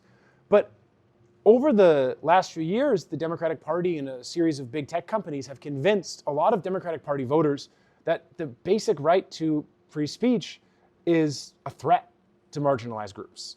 Now look, people like Alex Jones or Nick Fuentes, we should look into who's backing them, and we'll talk about Fuentes later, I promise. They say all sorts of reprehensible things, but the architecture that's been rolled out to suppress free speech is very, very dystopian. And it basically aims to ensure that any criticism of the government is silenced, especially left-wing criticism. Alex Jones, for example, was one of the first people banned with the whole, once Google deployed the paradigm of the good censor, which was their internal document about censorship after Trump was elected. Very shortly after Alex Jones was banned, an aggressive campaign of censorship against pro-Palestinian groups began on social media. That only escalated, as we've seen, after October 7th. So while there's confused and backwards articulations at times about free speech, including Tucker's here, the reality is that this is a basic progressive demand. And if we lose the freedom of speech and have tech overlords like Peter Thiel or Mark Zuckerberg or whoever, and the government control censorship, it's a very, very dangerous situation. Okay. I want to show how big of a divide. This is a side note, it's not the main thrust, but how big of a divide there is right now between registered Republicans and registered Democrats on support for things like the FBI, CIA, Overall, job rating, Republicans, CIA, bad. DOD, bad. Democrats, good. And you go through Department of Homeland Security, FBI. Look at this. This is crazy. Actually, across the board for everything, Republican Party voters tend to be more critical of the government than Democratic Party voters. And this divergence, actually was pretty even. It would shift one administration to the next. Republican was in power. The Republicans liked it more, vice versa. This divergence started with Trump's election. Actually, right before it, when a bunch of the Bush-era neocons joined the Democratic Party, and the Dems, I think, basically abandoned almost any pretense of fighting for a lot of the progressive demands they had previously said they were fighting for. Oh no, I've messed up the... I fucked up the thing. Okay, this is support for the CIA by party affiliation. So it starts actually negative for the Democrats, like -20 here. Sorry, I messed it up. I fucked the layers. But after Obama's elected, it's pretty consistent for Republicans. After Obama's elected, people love the CIA. 52%, by Occupy Wall Street. 52% of Democratic Party voters support the CIA. And then it dips back down again. People are like, oh shit, CIA is bad. Yeah, I kind of forgot. And then Trump gets elected. People love the CIA again. It's gone up since then. But look at the Republican line. It's fallen. It's now very negative, as we see here. I'm not saying that there's no hope of winning over any Democratic Party voters or that the Republican base is the key thing for communists to focus on, but this is the basic objective situation in terms of unfavorable views of the government. They're extremely high amongst the Republican base right now, and especially amongst the MAGA base. You have to find a way to engage with that and win some of those people over if you have any seriousness about trying to make revolution. Okay. Of course, and I put this here, there's a lot of backwards ideas. I mentioned some of Candace's on like queer people and gay people. That's not universal on the right wing, but there are those views. Obviously, the Secretary of the Treasury is a very prominent gay man in the Trump administration, so it's not like they're all just like hate gay people. But on immigration, they're generally pretty backwards across the board, right? And there's other stuff that there's a lot of confusion on. So yeah, of course. There's that. But if you look at this, there's also a lot of sharp ideas about the basics of what the problems in the society are. So a very important point to make now is that the MAGA leaders themselves are not progressive. They're not. They're reactionaries. Tucker, Candace, etc. But they derive their legitimacy from appeals to populist principles. And what's their concern? What's their anxiety? What's the thing they're so worried about? Well, let's hear from the horse's mouth. Come on, dude. We're moving toward one of two endpoints. One is a totalitarian society where you just don't have the option of disagreeing. You have to obey because you've got programmable digital currency and universal surveillance, and you just have to do what they say or they'll starve you to death. It's not going to work here. I hope it. I pray it doesn't. It's not going to work. Or we're going to have a revolution. It's one of the two. We're getting totalitarian government or revolution. Now, what Tucker's referring to, programmable digital currencies, is an initiative that's the ruling class in the US and around the world has tried to roll out. It's basically an ability to deny you payment abilities if they don't like your political views. During the Canadian trucker protests, a number of people were debanked, basically taken out of the banking system. And the digital currencies would allow them to monitor every single transaction, replacing cash, giving far more surveillance. And then if you have a bad view, the idea is they could debank you. But Tucker has made it clear that he sees, as a member of the ruling class, the key thing to do is to stop revolution in the US. So remember our basic Marxist principles we covered at the beginning. Preserve and expand the empire abroad and ensure stability on the home front. They make a lot of money on the home front. They oppress a lot of people on the home front. A lot of people go to work for big corporations. If shit's really unstable there, how can you hold the empire together? You can't. And so Tucker and others in the MAGA leadership are saying, look, if we don't grant some more concessions, we're fucked. Neoliberal austerity, we're going to have a revolution. In a different interview I didn't put in here, Tucker was saying, look, okay, you can screw over some members of the working class. They'll kill themselves with drugs and fast food and stuff. But you start to see a bunch of middle-class professionals be downwardly mobile, that's where you start getting revolution. He's talking about lawyers, and he's specifically referring to Lenin, who had some technical training as a lawyer. Although he doesn't say Lenin, he's implicitly referring to it. But he's saying, look, these people, if you have the section of the intellectuals be screwed over and not have a place in the society and in the empire, they start to see and identify not with other progressive intellectual circles where they can sit back and relax and consume and zonk themselves out, but they start to identify with the working masses. And that's where you run into trouble. And so you see why he's so dangerous, why Tucker's so dangerous, because he understands that in a way the others don't. So let's talk about Charlie Kirk. Show of hands. Who knew that Charlie Kirk said his personal mission was to stop a revolution in this country? This is what Charlie Kirk said he was all about. This is what the founding thing of TPUSA was. I mean, officially, they could say stop revolution. They couldn't say make sure people can't talk about Palestine on campuses, and we delegitimize them. And this was the real fear. Just make sure I cover my stuff. Yeah, okay. This was the real fear that a lot of the conservatives had. You've got a lot of populism rising on the right. You need a channel for it. You can't, if you don't take a channel for the disaffected masses, if there's no way to funnel their anger into the two-party system, where do they go? Elsewhere. So Charlie Kirk was really created, and astroturfed, his whole career was astroturfed, to build up a base on campuses to get young people, especially young men, to support conservative politics, to aid the Republican Party, but to make sure they didn't turn towards more radical changes in the society. And then there's a whole effort on the other side by the CIA to promote postmodernism, to ensure the left is so far removed from reality that they have no appeal to the working class. Don't believe me? Read about how the CIA translated Foucault and Derrida and others. Okay, so this is from a Gray Zone article, just talking a little bit about it, his rise. I won't read it to you, but let's just be square. Charlie Kirk, he sucked. I mean, that's probably pretty obvious. They tried to deify him. Tucker's like, he's just like Jesus, His views changed, and the government, in coordination, most likely with Israel, killed him. We'll come to that in a second. But he sucked. I mean, this is a guy who'd be like, if I see a black airline pilot, I'm not getting on that plane. Did that guy get that job from affirmative action? It's like, dude, hello, why are you going to die on an airplane? It's not because of a black pilot. It's two reasons. Boeing and all their terrible equipment, or the austerity which started under Reagan for air traffic control, which is destroying the ability to even manage flights coming in and out of any airport. But he didn't talk about that. Or a Black Hawk helicopter, or Trump's buzzing commercial flights with military jets coming out of Venezuela. They almost just crashed a JetBlue flight out of Venezuela because they buzzed the plane to try to enforce this no-fly zone.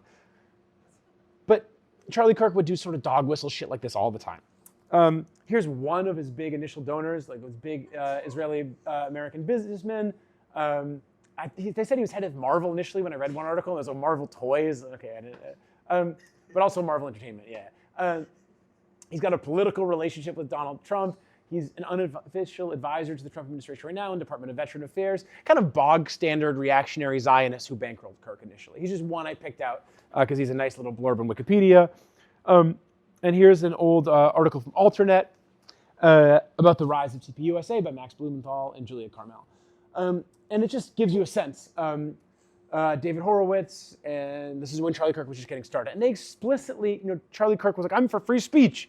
And they were explicitly aiming to actually censor professors and getting rid of free speech zones on campuses. The initial article is a helpful read. It was really aimed at the BDS movement in particular because of its prominence and how it had spread across the country. And Charlie Kirk at the end of his life actually became very critical of Israel. But let's hear him in 2019 because you get a sense of really what he was about then. So from America First perspective, why do we give $3.8 billion to Israel, which is more aid than we've given to Africa, more aid than we've given to South America, and more aid than we've given to the Caribbean combined, which is home to 1 billion poor people, especially when they deliberately attacked the USS Liberty in the 1970s. That is incorrect. Do not peddle conspiracy theories in our event. That is not acceptable. Do not say that. Okay, Dean Rusk disagrees with you, and he was the Secretary of State at the time, but that's fine. And then the second part is also, you have the Apollo incident in which they illegally stole weapons-grade uranium. The CIA has reports on this. Anti-Zionist, anti-Semitic No, I'm not rhetoric. Anti-Israel. I'm just asking from America First perspective because it's not in our interest. They act against our Remember the interest. short question part? Sure. I mean, how is it in our interest that we give this money to Israel? All right, so it's required that they have to buy American weaponry.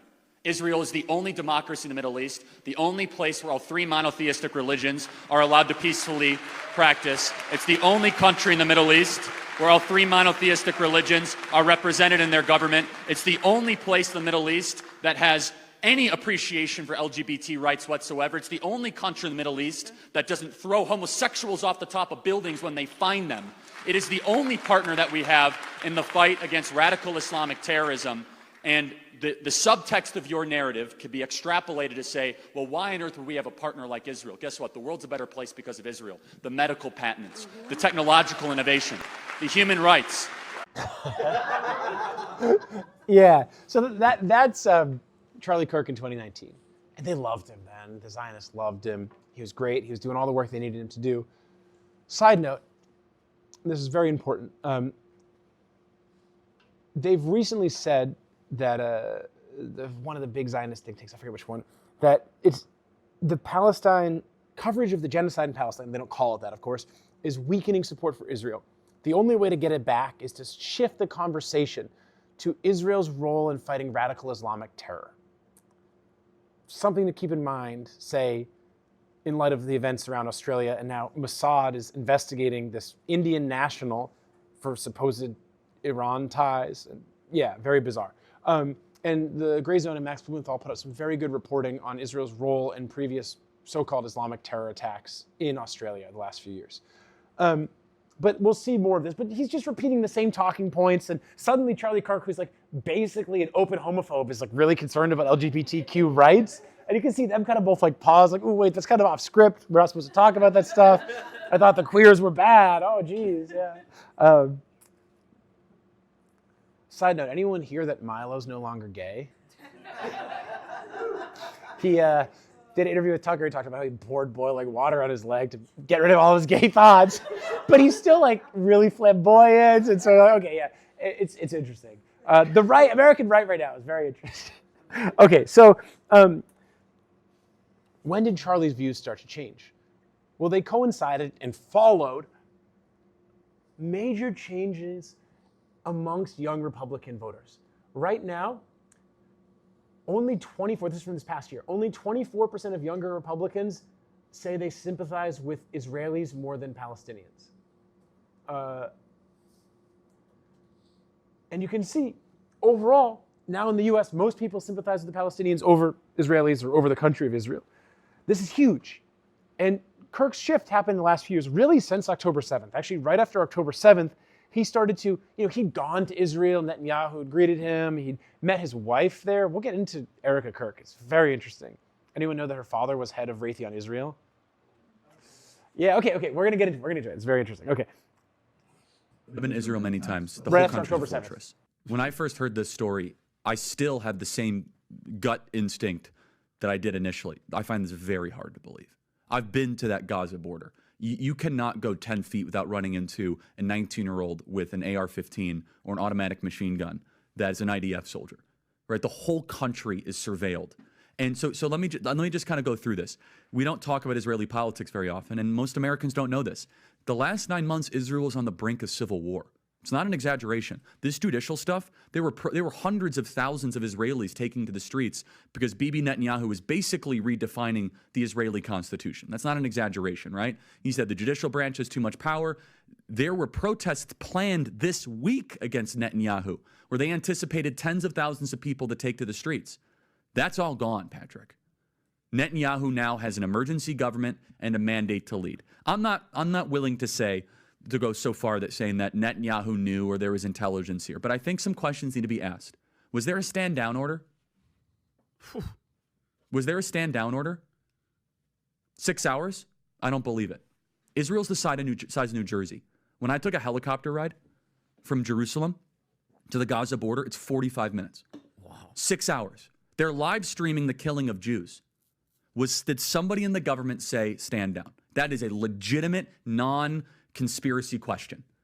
The whole country is the IDF. The whole country is. Yeah. And you're trying to tell me that they're going to concerts and kibbutzes and schools and by report. Okay, so that's right after October 7th, he puts that out. Now, obviously, we now know that it was actually the IDF who, with the Hannibal Directive, basically massacred most of the concert goers and so on. and seems like the IDF was responsible for most of the killing, almost all of the killing of Israeli civilians. Charlie Kirk didn't know that, that's fine. But he kept actually asking questions like this after October 7th, in line with the shift in the MAGA movement, which very, very, very much questioned the official narrative on October 7th. And generally has been sympathetic, especially amongst the young members of the MAGA movement where Charlie Kirk was focused, with the Palestinians. And famously, a few months before he was killed, actually a month before he was killed, he went on Megyn Kelly's show. And her and Charlie complained about how Israel supporters demand their unconditional support. And Charlie mentioned a bunch of wealthy donors were pressuring him, saying anything he says about Israel, anything bad he says about Israel, they freak out about. They were pissed that he had Tucker Carlson at the TPUSA convention that July. They were pissed that he had libertarian comedian Dave Smith, who's been a very outspoken supporter of Palestinians at TPUSA. And they didn't want to have Candace Owens there, didn't want to have Marjorie Taylor Greene there, and so on. But Kirk also broke with Trump and MAGA leadership on a few other things. Again, he's not a revolutionary. He's not a leftist. He's a guy trying to stop revolution. But he said, if we support these positions, that will increase the likelihood of radicalization and revolution. What did he break with him on? Well, he was opposed to Trump's anti-Semitism crackdown. He said this is going to really go after free speech. If you declare any support for Palestine or any criticism of Israel, anti-Semitism, how does that support free speech? And then he said it's not anti-Semitism to criticize Israel. And he said, I love Israel, but it's not anti-Semitism to criticize Israel. And then he came out against the Iran war. You don't have to read it all, but he's saying, look, they want to fight a regime change war in Iran, and we shouldn't do this, and so on and so forth, right before the war. When the war started, he came out against it. J.D. Vance personally called him and said, shut the fuck up. They were so concerned about what he was saying. So the ruling class overall saw a very important role that Charlie Kirk played. They were very worried about him playing a role, tailing the shift away from Israel, but then aiding the shift away from Israel and support for Israel amongst young conservatives. And these are some of Charlie's text messages in a group chat with Candace Owens. Now you can see he's like almost a kind of making an anti-Semitic remark here. They play into all the stereotypes, blah, blah, blah. But he's saying, I'm leaving the pro-Israel cause, just a few days before he was killed. And here's the last interview he did. Charlie, we've pushed back against the media on COVID, on lockdowns, on Ukraine, on the border. It's like maybe we should also ask a question. Is the media totally presenting the truth when it comes to Israel? Just a question, that maybe we shouldn't believe everything the media says, because I know I've been conditioned to ask a lot more critical questions over the last couple of years. So, Ben, some people would accuse Israel of wanting to ethnically cleanse. Some people in the Israeli government are saying, again, it's all over the place, right? You have opinions all over. In your opinion, what would a good outcome 5 years from now be, and how does one respond to the claims of ethnic cleansing? And as you can imagine, Ben Shapiro doesn't have much of a response. This is the last interview he did. Says a lot. Now, since Charlie Kirk was assassinated, minutes after he was killed, who tweeted out? In the middle of the night in Israel, Benjamin Netanyahu, Charlie Kirk was a lion.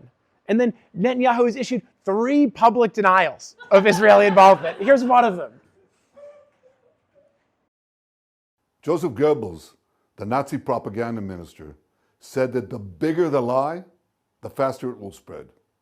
Well, somebody has fabricated a monstrous big lie that Israel had something to do with Charlie Kirk's horrific murder. This is insane. It is false. It is outrageous. All right. There's other ones. It goes on for like 2 minutes. Just anyone who says that Israel might have had something to do with it, even though his security team was Israeli, and even though he basically days before he got assassinated, big pro-Israel donors stopped giving him money, and even though he was offered $150 million by Netanyahu right before he was killed and turned it down. That $150 million, by the way, ended up going to where? Where? I couldn't hear you. No, it went to ABC in Barry Weiss.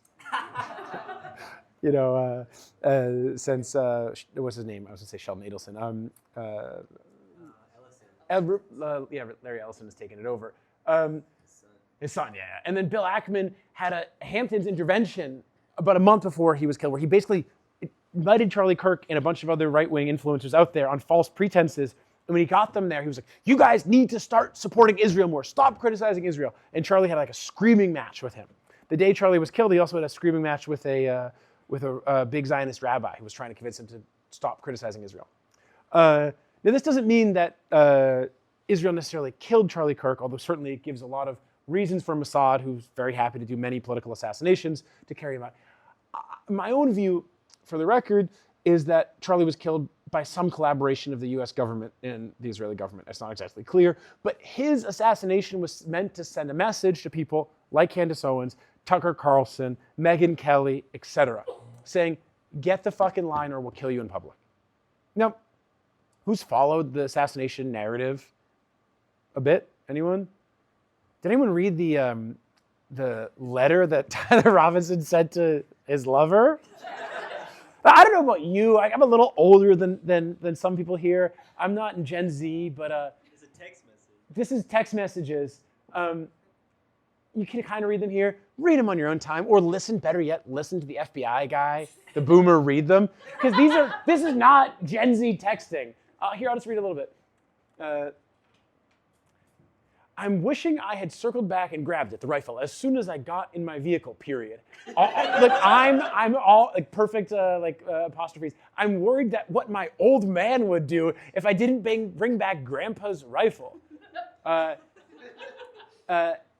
can't quite read it. I don't know if it had a serial number, but it wouldn't trace to me. I worry about prints. I had to leave it in a bush where I changed outfits. I didn't have ability or time to bring it with, period. Now, people have done like reconstructions. You shoot the rifle, it's extremely hot. You can't disassemble it and then put it down your pant leg. And even if you did, you can't like jump down the flight of stairs. He was also went to Burger King afterwards. And then that Burger King was mysteriously closed down a few days later after people figured that out. And the whole story doesn't add up in terms of him being the shooter. Also, there was a miracle because it was a 30-06 rifle, which would typically go through everything.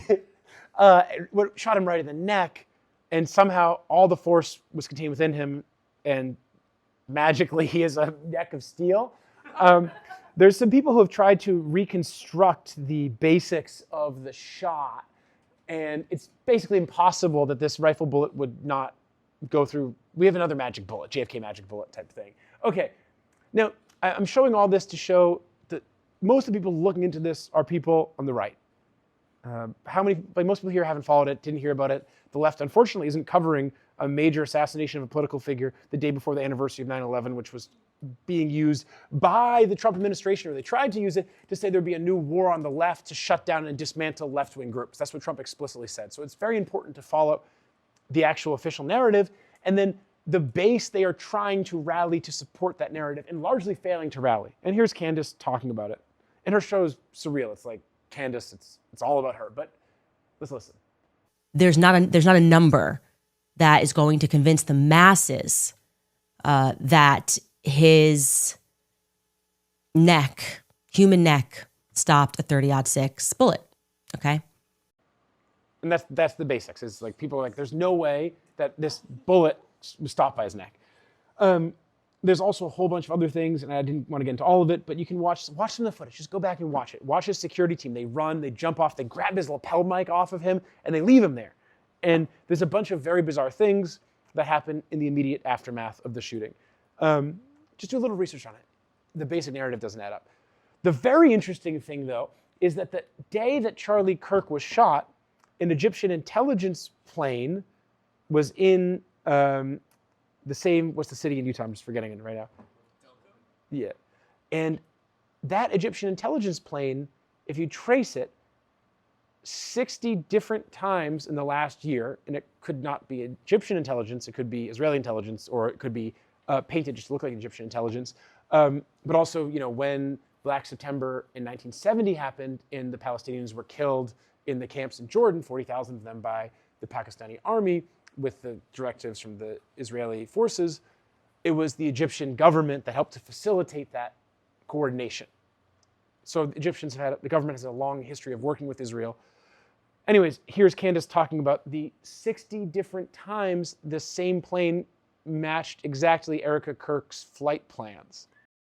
These are all the instances in which this plane, all 68 instances that this plane crossed with Erica.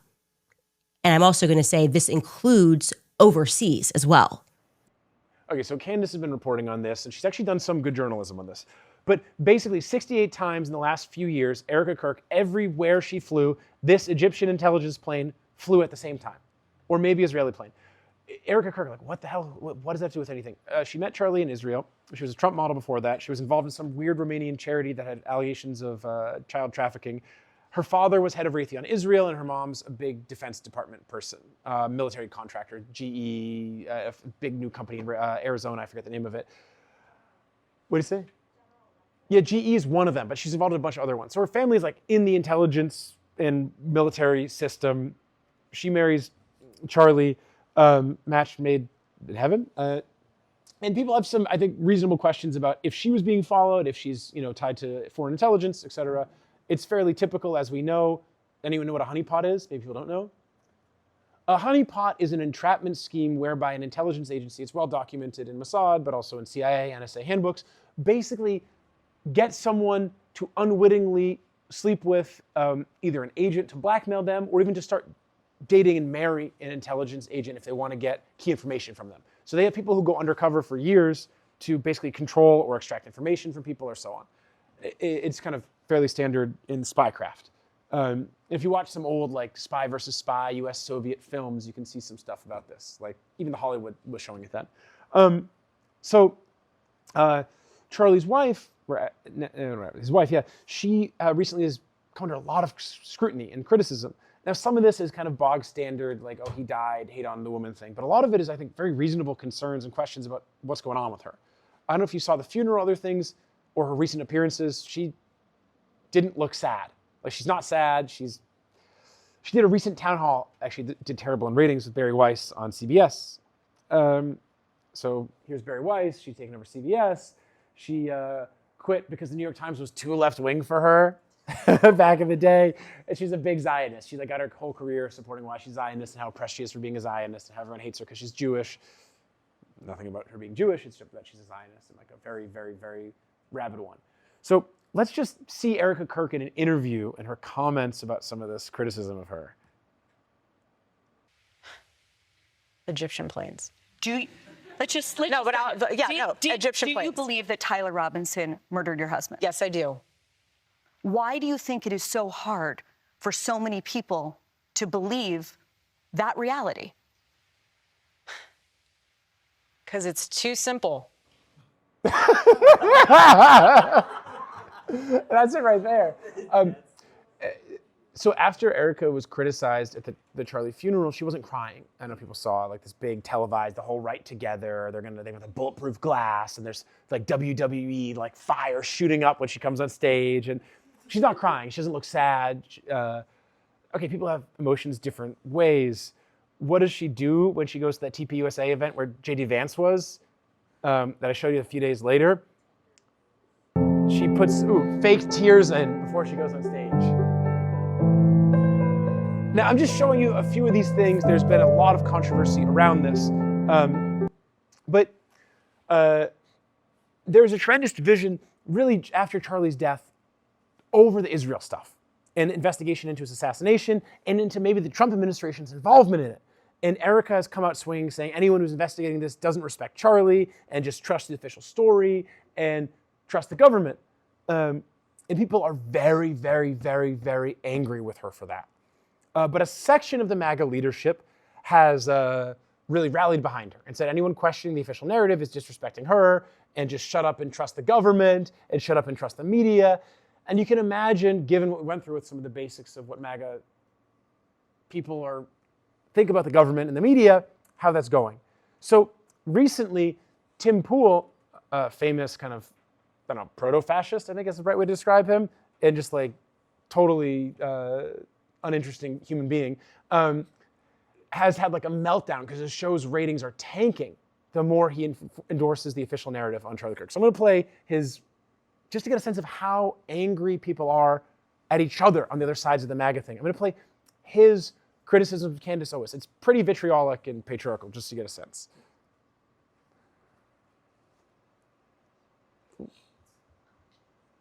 Candace Owens is a fucking evil scumbag.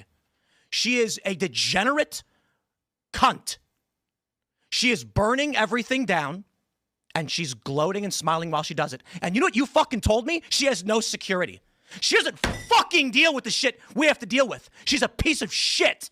She's making everyone else suffer.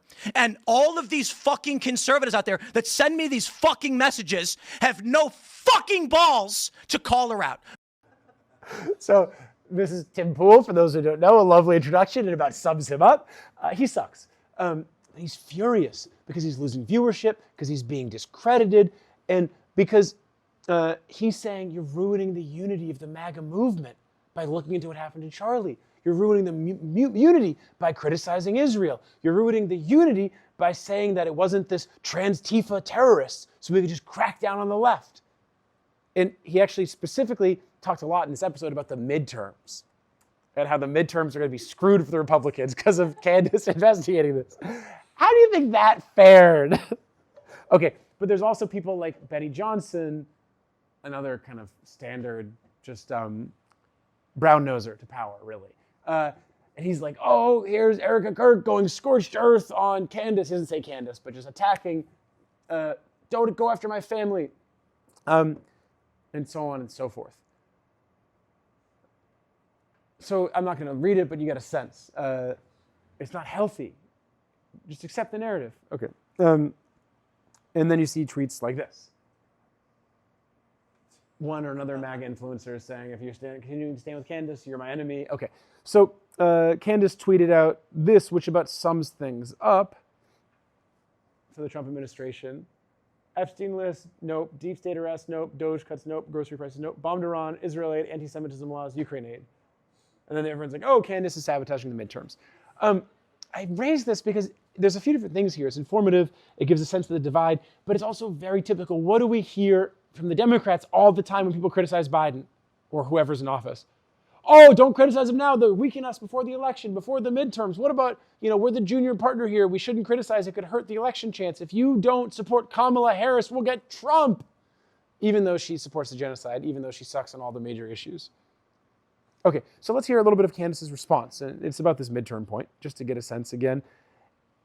This is very important, because while Poole and others are saying we need to support the Republican Party in the midterms and unity around Trump, look at Candace's response. It's indicative of the base basically saying, fuck this. We don't care about fucking midterm elections if it's more of this shit. If none of this stuff is getting done that we wanted and we're getting this shit instead. 28, and it's because she's a piece of shit. Because instead of saying, guys, let's come together and figure out how to work together, she says the stupidest, retarded crap. And now everybody's running around divided and broken. For what reason? For literally what reason? Because they killed Charlie Kirk in broad daylight, and we don't care about your stupid midterms. We just don't care. Like, they really, this is how they view Charlie Kirk. That's why I say, was anything in his life real? Tim Pool is going off right now because he's like, it's not the time. You guys need to be mules. You need to keep voting in the very corrupt people that are lying to your faces right now about what happened to Charlie Kirk. It is not the time because it is your job to get people into office. This is what I mean when I suggest that nothing in Charlie Kirk's life was real. So he really thinks he's doing something there. And actually what he's doing is proving my point. These people just saw Charlie as a means to an end.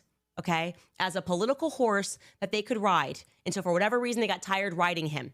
And now they're angry because they also were going to whip the horse, the ghost of Charlie Kirk, and say, we still need you to shore up votes. And it is inconvenient that people who actually cared about Charlie and saw him as a, I don't know, human being, want to know why he was publicly executed in front of us and why we're being lied to about everything. That is why Tim Pool is upset, because midterms.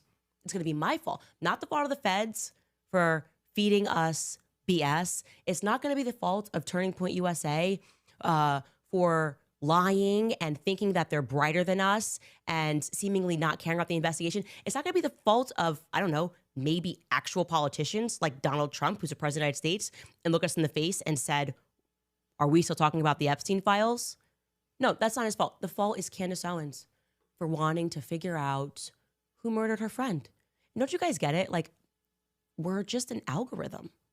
Why do you care so much about humans? Like, why are you a human? Like, if somebody in your family dies, you need to focus on midterms.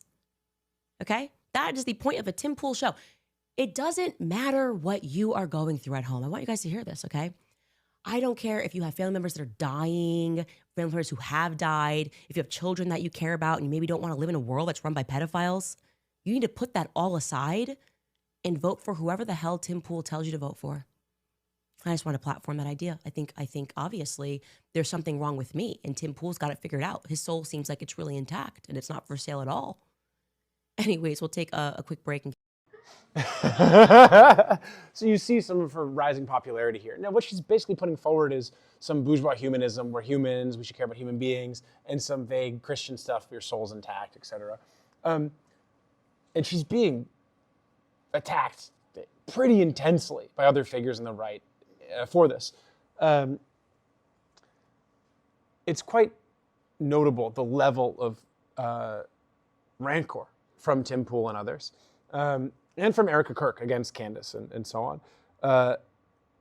And I forgot to mention this, and I was going to include a little quote, but one of the closest people to Charlie at TPUSA tweeted out in August, Charlie's very worried that he's going to be assassinated by Israel. And like August 10th, yeah. And by the way, for record, Candace was director of communications for TPUSA from 2015 until like 2017. And was very close to Charlie, so she's like, "Oh, he's my friend," blah blah blah.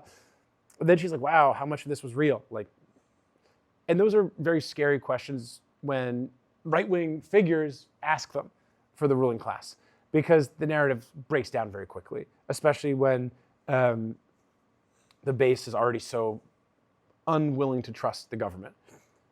Okay, so to this point, the MAGA base is fractured and looking for alternatives. We see it. We see it in this debate. It's just one example. This is just the Charlie Kirk thing. We didn't get into Epstein. We didn't get into Venezuela. We didn't really get into the Iran war. We didn't get into the free speech rules. We didn't get into really AIPAC. We're just talking a little bit about Israel here. I mean, people are really mad about AIPAC influence.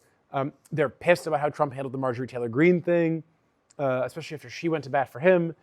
Okay, let's talk now. The base is fractured.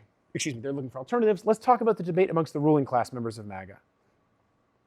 And I'm going to go through a few points relatively quickly.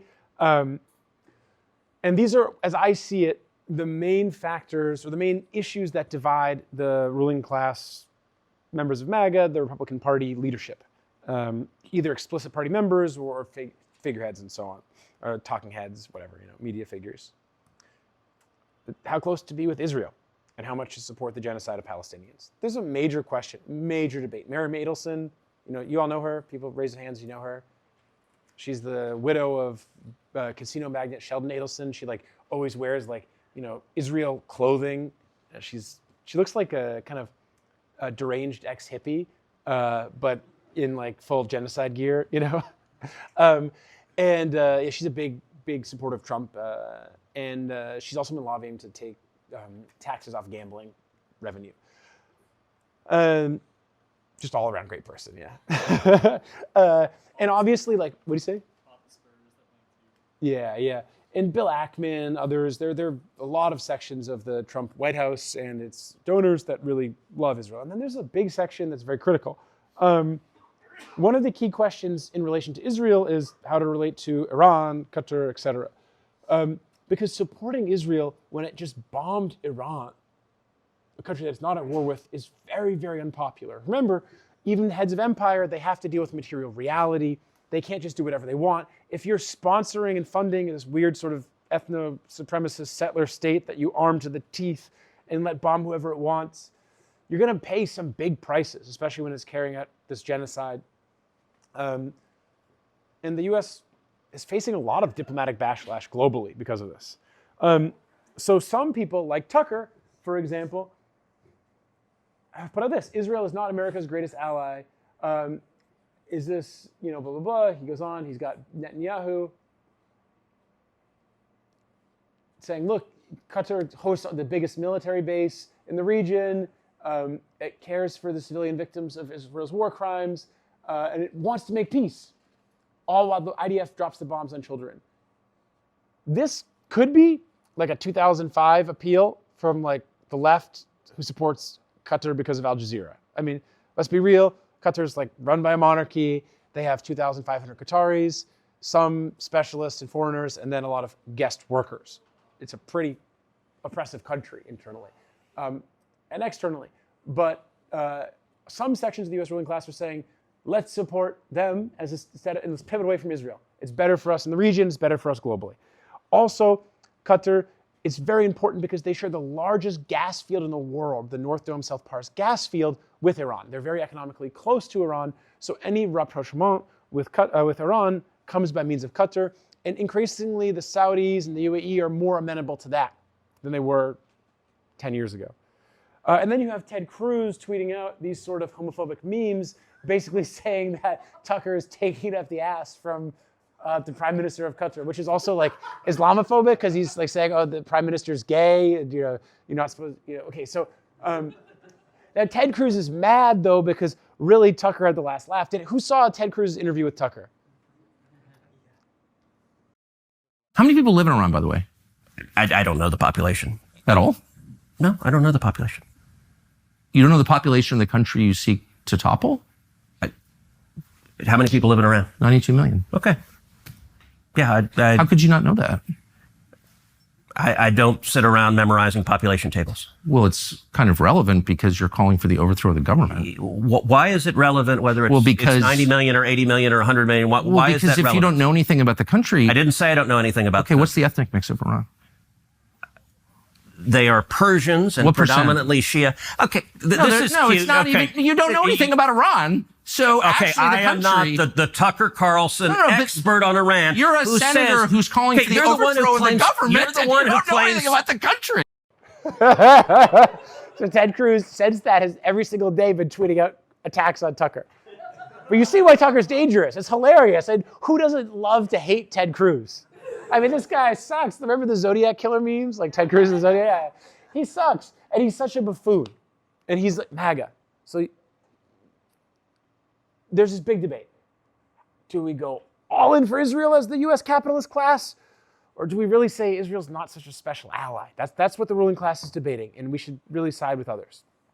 And people know who Laura Loomer is?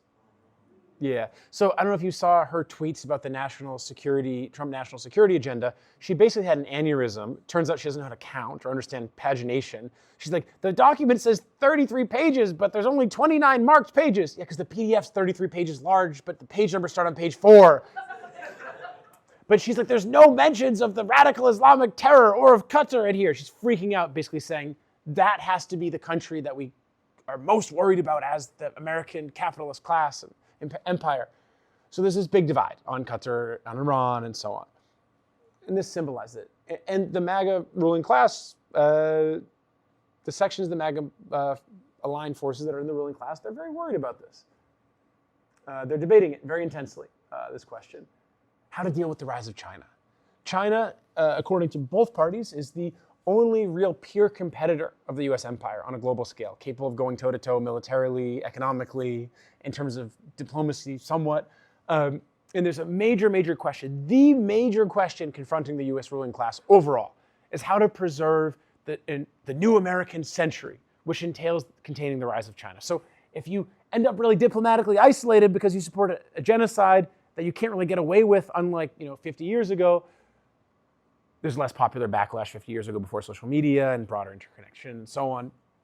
It hurts you diplomatically if you want to be the top imperialist dog in the world. So they're concerned about the stuff with Israel in relation to China. Also, China's getting more and more influence in Iran. That's concerning for the US ruling class. But how to deal with the rise of China. There's a big debate on this. I won't get into all the specifics, but some want a more aggressive stance. Some say, look, we got all these great American companies making a lot of money in China. Why are you trying to push American capital out of China? The debates over selling NVIDIA chips to China were very much tied up in this recently, if people followed that. How to relate to Russia. Tucker, in a recent special, talked about how Russia could be a great American ally. And a lot of people on the American right believe this. And this isn't just like some love of Putin's reactionary views, although Putin certainly is a reactionary. And in Russia, a few years back, they decriminalized domestic abuse as long as the husband doesn't kill the wife, as that's supposedly in line with traditional Russian ways of life. But that's not really why sections of the US ruling class overall are interested in Russia as a potential ally. It's because for a lot of them who are basically over the kind of paranoia of like the anti-communist McCarthyism, not that the Soviet Union in the 70s or 80s was anything approaching a socialist country, they understand that China needs to be isolated. And the more they sanction Russia and the more they basically economically and politically push Russia away from the US and from Europe, the closer Russia gets to China. And so they want to divide their potential enemies and have Russia side with the US and Europe against China. And then how to maintain domestic stability. Now, to again go to Tucker, did anyone see his recent comments on Ben Shapiro's videos? Anyone see that comment Ben Shapiro made about housing? Oh, guys, Ben Shapiro is so profound. I don't know how you don't listen to him. He's such a genius. Side note, I was trying to find research for this, and I was going through some of the stuff Milo posted, other people, and then Milo said, I normally don't post porn on Twitter, but here's a clip of the first time Ben Shapiro went to the gym. And Ben Shapiro's like talking tough to a little punching bag, and he goes, I'm gonna beat you up, and he punches it, and it swings back and hits him in the face and knocks him over. Which, to be fair, Milo did get me to chuckle there. Yeah. But okay, let's listen to Tucker and Ben and hear a little bit of their debate over this question over how to maintain domestic stability and how much austerity versus populist concessions should be made. Does he really think that? Well, here are a couple of clips that you can watch carefully and answer the question for yourself. Here's Ben Shapiro. We have trained an entire generation of people to believe that if their lives are not what they want them to be, it's the fault of systems, as opposed to decisions that are in their own control. And politicians absolutely have a stake in selling that. A lot of people in our industry have a stake in selling that. It makes people feel good about themselves and bad about the world. And the reality is, if you want a better life, you should feel better about the world and worse about yourself. If you're a young person and you can't afford to live here, then maybe you should not live here. I mean, that is a real thing.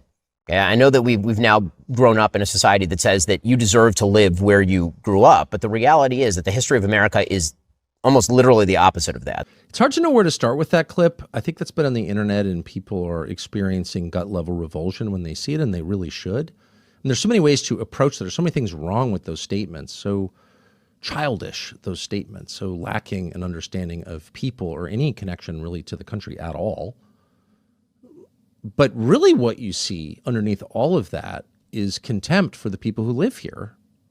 You have no right to live in the town where you were born just because your parents are buried there. Your ancestors built the town. Who do you think you are? Imagine feeling that way about someone in your own country. Imagine having that level of contempt for a fellow American. You don't even know anything about the person. It's young people. They're not entitled to live where they want.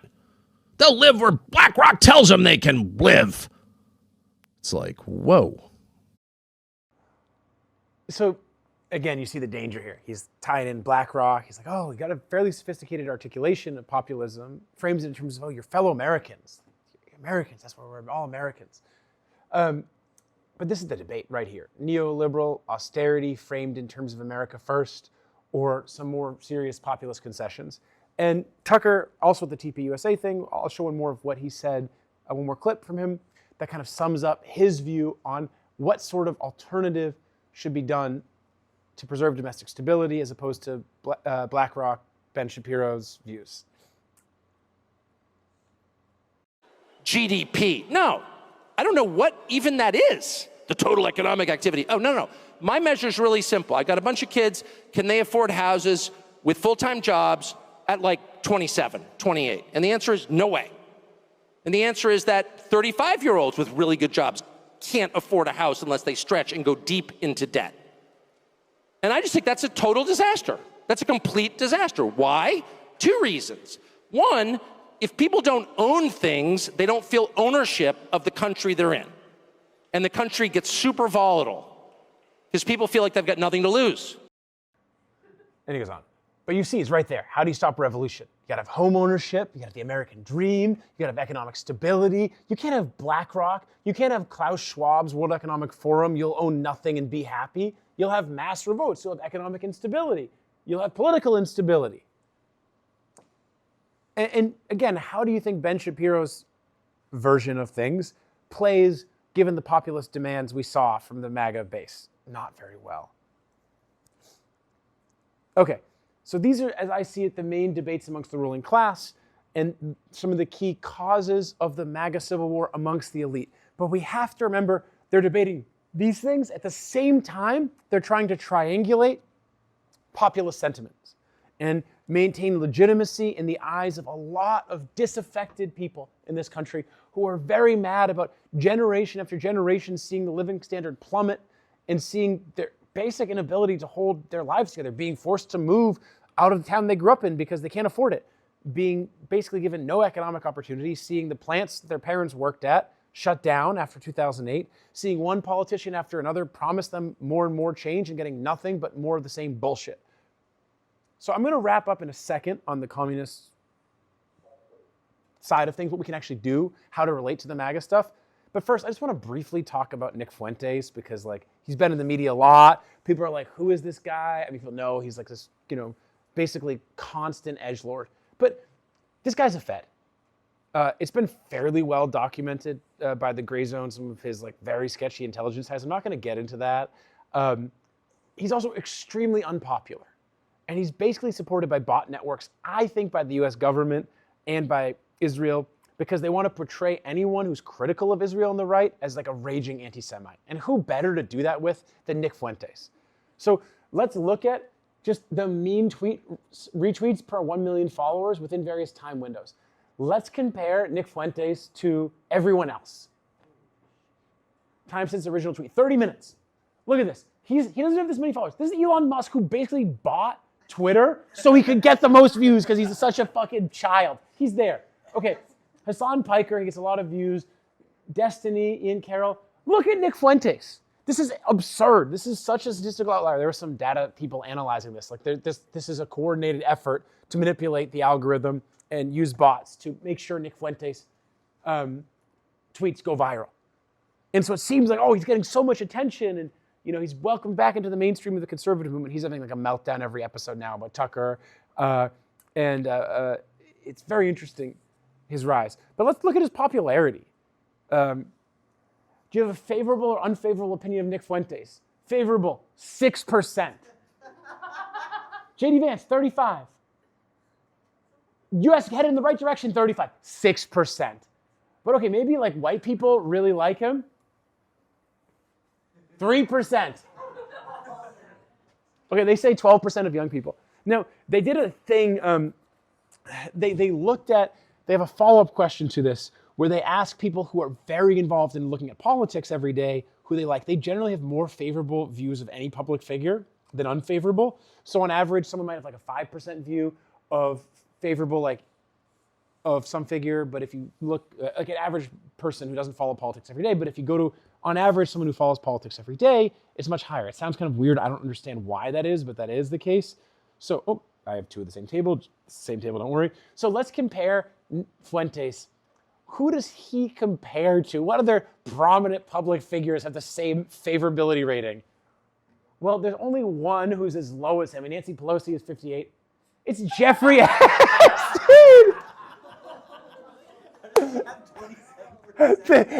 That's why I was saying, talking about politics, I don't know if he's 27%. This is, I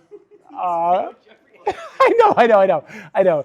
This is like if you watched media every day about politics, like the corporate media, your brain melts, apparently. But also, how does Nancy Pelosi have a 58% approval rating? Like, oh my God, she made like $200 million off of being in Congress. Like, what? Okay. This is all just to say, the Fuentes stuff, I think it's clearly an effort to discredit the growing anti-Zionist right in the MAGA movement, and to pull them basically to discredit them, and then hopefully some of them will go to some far-right dead-end stuff. I don't think it'll work because Fuentes is an extremely bizarre person, but the bot networks are trying. Okay, so now let's talk just in our concluding slide about the tasks of communists and go back to Lenin. So with all this analysis, it means nothing if we're not talking about how to change the world. And I don't intend to stand up here and give you like a 10-point program for winning over MAGA to be communist. It's not going to happen. The communist movement at present is very small and scattered, properly speaking. It's not a movement because it hasn't really fused with the working class. But there's some ability to engage through agitation and propaganda, but also through understanding to see the longer-term trajectory in such a way so as to win people over who are part of the Republican base, and in particular this kind of populist wing. To give a sense, amongst UAW in the last election, United Auto Workers, amongst the actual auto workers in UAW, it was split about 50-50 for Trump versus Biden.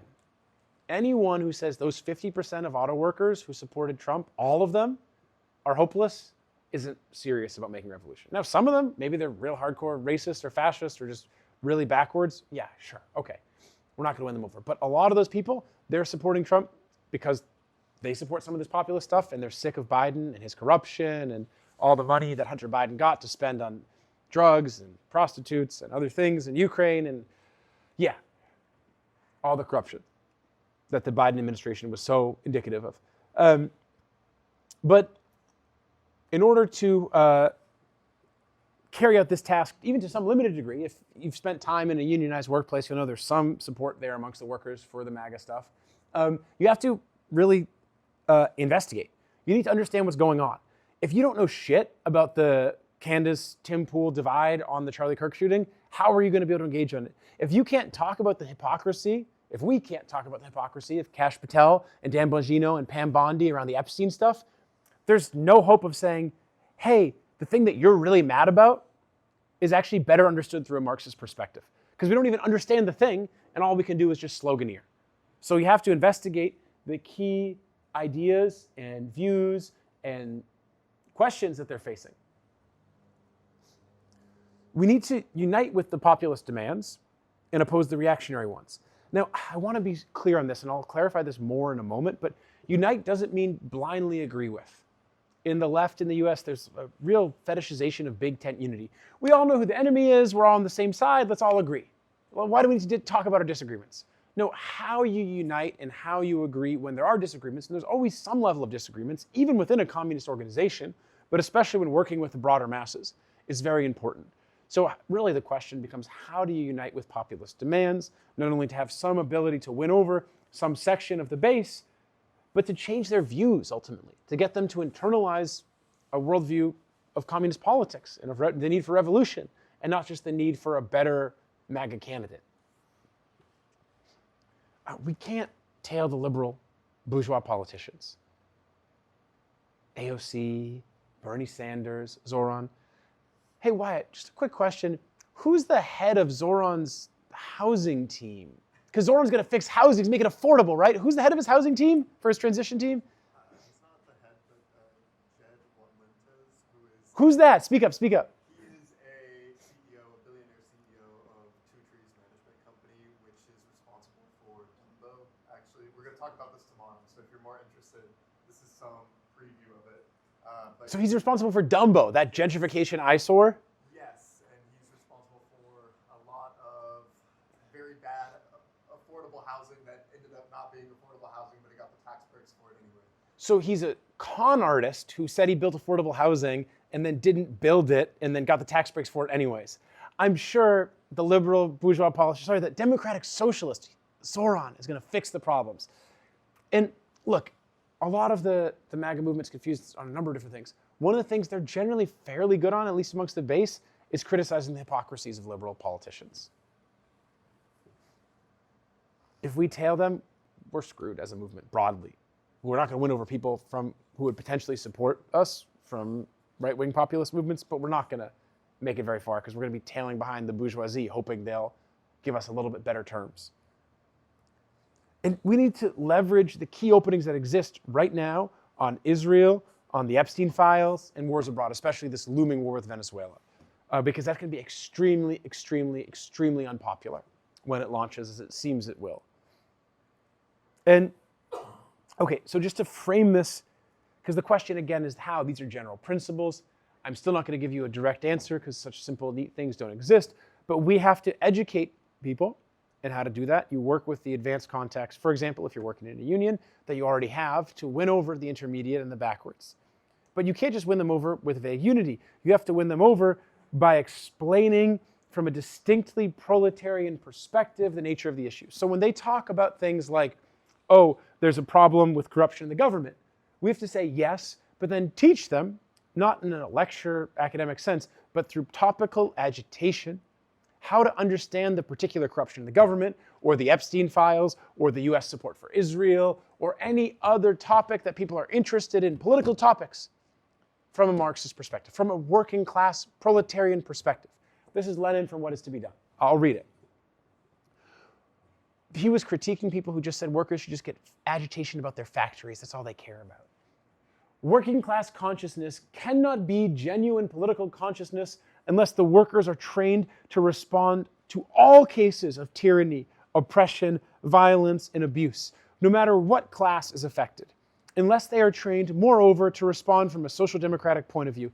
Here, Lenin means Marxist. The term commonly at that time was social democrat. After 1917, Lenin said we should never use the term social democrat to describe ourselves. They've been totally discredited.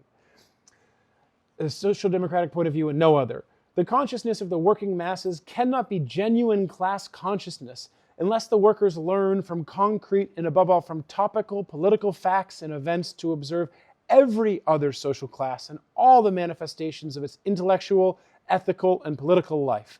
Unless they learn to apply and practice the materialist analysis and the materialist estimate of all aspects of the life and activity of all classes, strata, and groups of the population, nothing less than the whole society. Those who concentrate the attention, observation, and consciousness of the working class exclusively, or even mainly upon itself alone, are not social democrats. For the self-knowledge of the working class is indissolubly bound up, not solely with the fully clear theoretical understanding, or rather not so much with the theoretical as with the practical understanding of the relationships between all the various classes of modern society acquired through the experience of political life. And this is the task. Because we saw, if the working people, and the poor people, the oppressed people, don't have a good explanation of the problems, they'll say, okay, it's just the AIPAC lobby, or it's just corruption and money in politics, or it's just that there's warmongers and neocons, or it's just that Biden's corruption led to inflation, or it's just that X or Y or Z explanation that actually doesn't explain. And it's a very complicated or challenging task. In a sense, what Lenin's laying out here is simple. Just carry out agitation and propaganda to the working class on the key issues of the day. Teach them how to understand them so they can win others over. It's easier said than done. But that is the task before communists today. It's the only way you can actually lead the working class to step forward as a class, as opposed to tailing the Tucker Carlsons and Candace Owens or Zora Mamdanis and Bernie Sanders or Barack Obama and Mitt Romneys of the world. And so let's go back to Trump's articulation one last time about the warmongers and just listen to how non-Marxist his analysis is, and then just think, in closing, to take this with you, of how we could frame the threat of World War III or foreign wars from a more clear proletarian perspective. World War III has never been closer than it is right now. We need to clean house of all of the warmongers and America Last globalists and the deep state, the Pentagon, the State Department, and the national security industrial complex. So we have it there, right? Far, far from a Marxist analysis. Dealing with some correct points, but nothing approaching a real analysis of the root cause, of course, from Trump. He's not going to say, let's get rid of private property. Let's get rid of the empire. No. So that, we'll go back to Lenin, we don't need to look at Trump, is the end. Thank you all very much.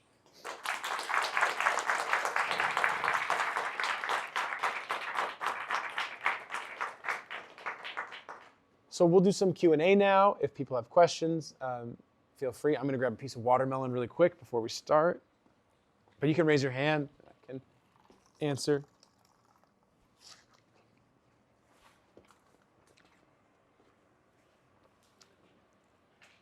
I never know if no questions means it was such a good presentation. It covered everything comprehensively, or people are like, I'm so bored. V? Mm.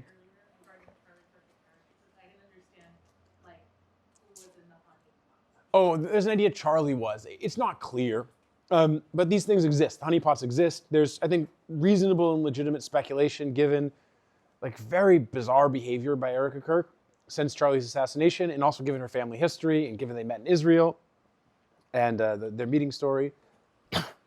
Excuse me. That she could be. There's also widespread speculation. Sorry, a little watermelon caught in my throat. That Kash Patel's girlfriend, who's like 15 years younger than him, and like, you know, a very attractive country music star, is Israeli honeypot. I don't know if there's any evidence that links her to Israel at all, but it just, people are kind of like, why is she dating him? It doesn't seem to make sense. And their body language went together as like, she doesn't really want to be with him. And people go way down those rabbit holes of like, I remember like one time Trump and Melania got off a plane and she like hit his hand away when he tried to grab her hand. People were like, oh my God, they're being divorced. But there's, I think, some legitimate speculation about Erica Kirk. And she's just, you saw the interview. That's how she talks all the time. It's very bizarre. What do you make of the changes in the last 20, 30 years on U.S. rights policy on immigration? Yeah, well, it's indicative of the need to, well, so, okay, let me step back. Like during the Bush era, there was a general consensus. They demonize illegal immigrants or undocumented people. They would call them illegal aliens and so on, but they demonize them in different ways. Actually, if you go back to Bush Sr. and listen to his town halls on immigration, he was very pro-immigration. Same thing with Reagan and so on. And they needed to expand the labor force. So the capitalists generally support immigration of both the documented and undocumented variety. And there's various types of documentation that are well short of citizenship because of the needs of the labor markets. And this issue is more complicated than the liberal left generally frames it. They're just like, okay, yeah, just immigration's great. The problem is that historically, and Marx and Engels dealt with this a lot in their time, the capitalists use very oppressed immigrants to come in as strike breakers. How do you handle this? I wrote about this a bit in this paper on neo-mercantilism, the shift away from neoliberalism. But basically, during the First International, Marx and Engels had a great example. They organized, a lot of German workers were being brought into Britain to break the strikes of the British sweatshops, basically. And they organized amongst the German workers already in Britain.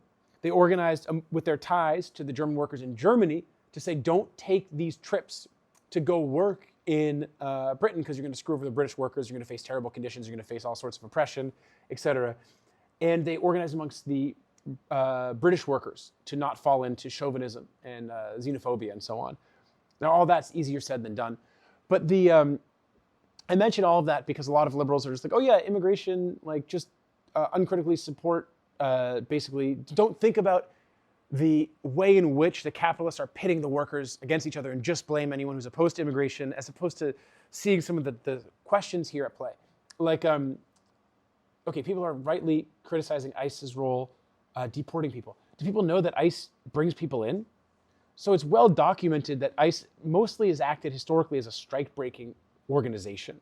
So if you go to any major like meat factory or agrarian field in the US, like a big factory farm, whatever, you'll find a good deal of people without documentation or with very, very sketchy legal status. Like a lot of Tyson plants are now run by the kids who were separated from their parents in family separation and are brought there basically in semi-slavery conditions. But what happens? You're working 17, 18 hours a week. Often you're sleeping or 17 or 18 hours a day. You're sleeping often in the facility. People, there's no safety conditions. Someone loses a hand or something. There's a big protest. What does ICE do? Comes in, suddenly raids the place, rounds up all the unruly workers, deports them, and then a new bus full of people is brought in by ICE. Because they're separating the kids or separating the families and then bringing them to work. And the Biden administration formalized this a bit more through an initiative sponsored by the Chobani Corporation's former CEO. And every major Fortune 500 company signed on that needed cheap labor. But anyway, so the Republican Party's shifting because there's been a lot of anger about this amongst poor working class people. And there's been efforts, serious efforts, to basically funnel the anger about the lack of decent jobs towards the immigrants. And the Republican Party has seen a huge opening to basically it's very hard for the parties to differentiate themselves, actually, historically, especially in the neoliberal era. So they use this, and towards the end of it, to basically make themselves clearly different from the Democrats. But there's also sections of the ruling class that are worried, like Tucker, about the lack of availability of decent manufacturing jobs for a lot of American workers. And they believe if these keep being done by low-wage immigrants, that this will really destabilize the country.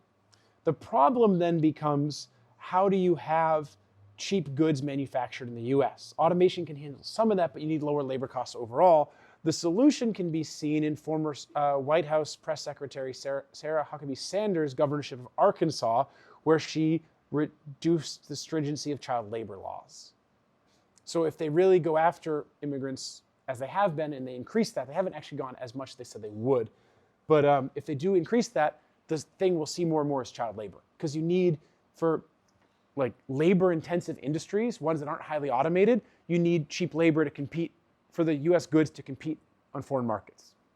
The other solution, some of it is the tariffs.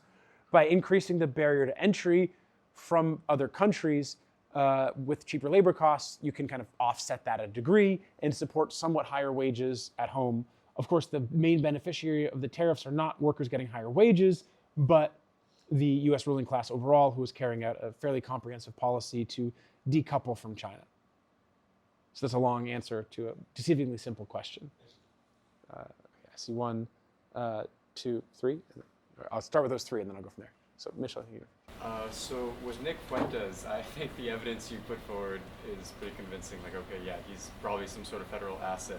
That being said, he was putting forward a lot of, similar ideas, like the whole Holocaust denial and the white nationalism back in 2018, 2019.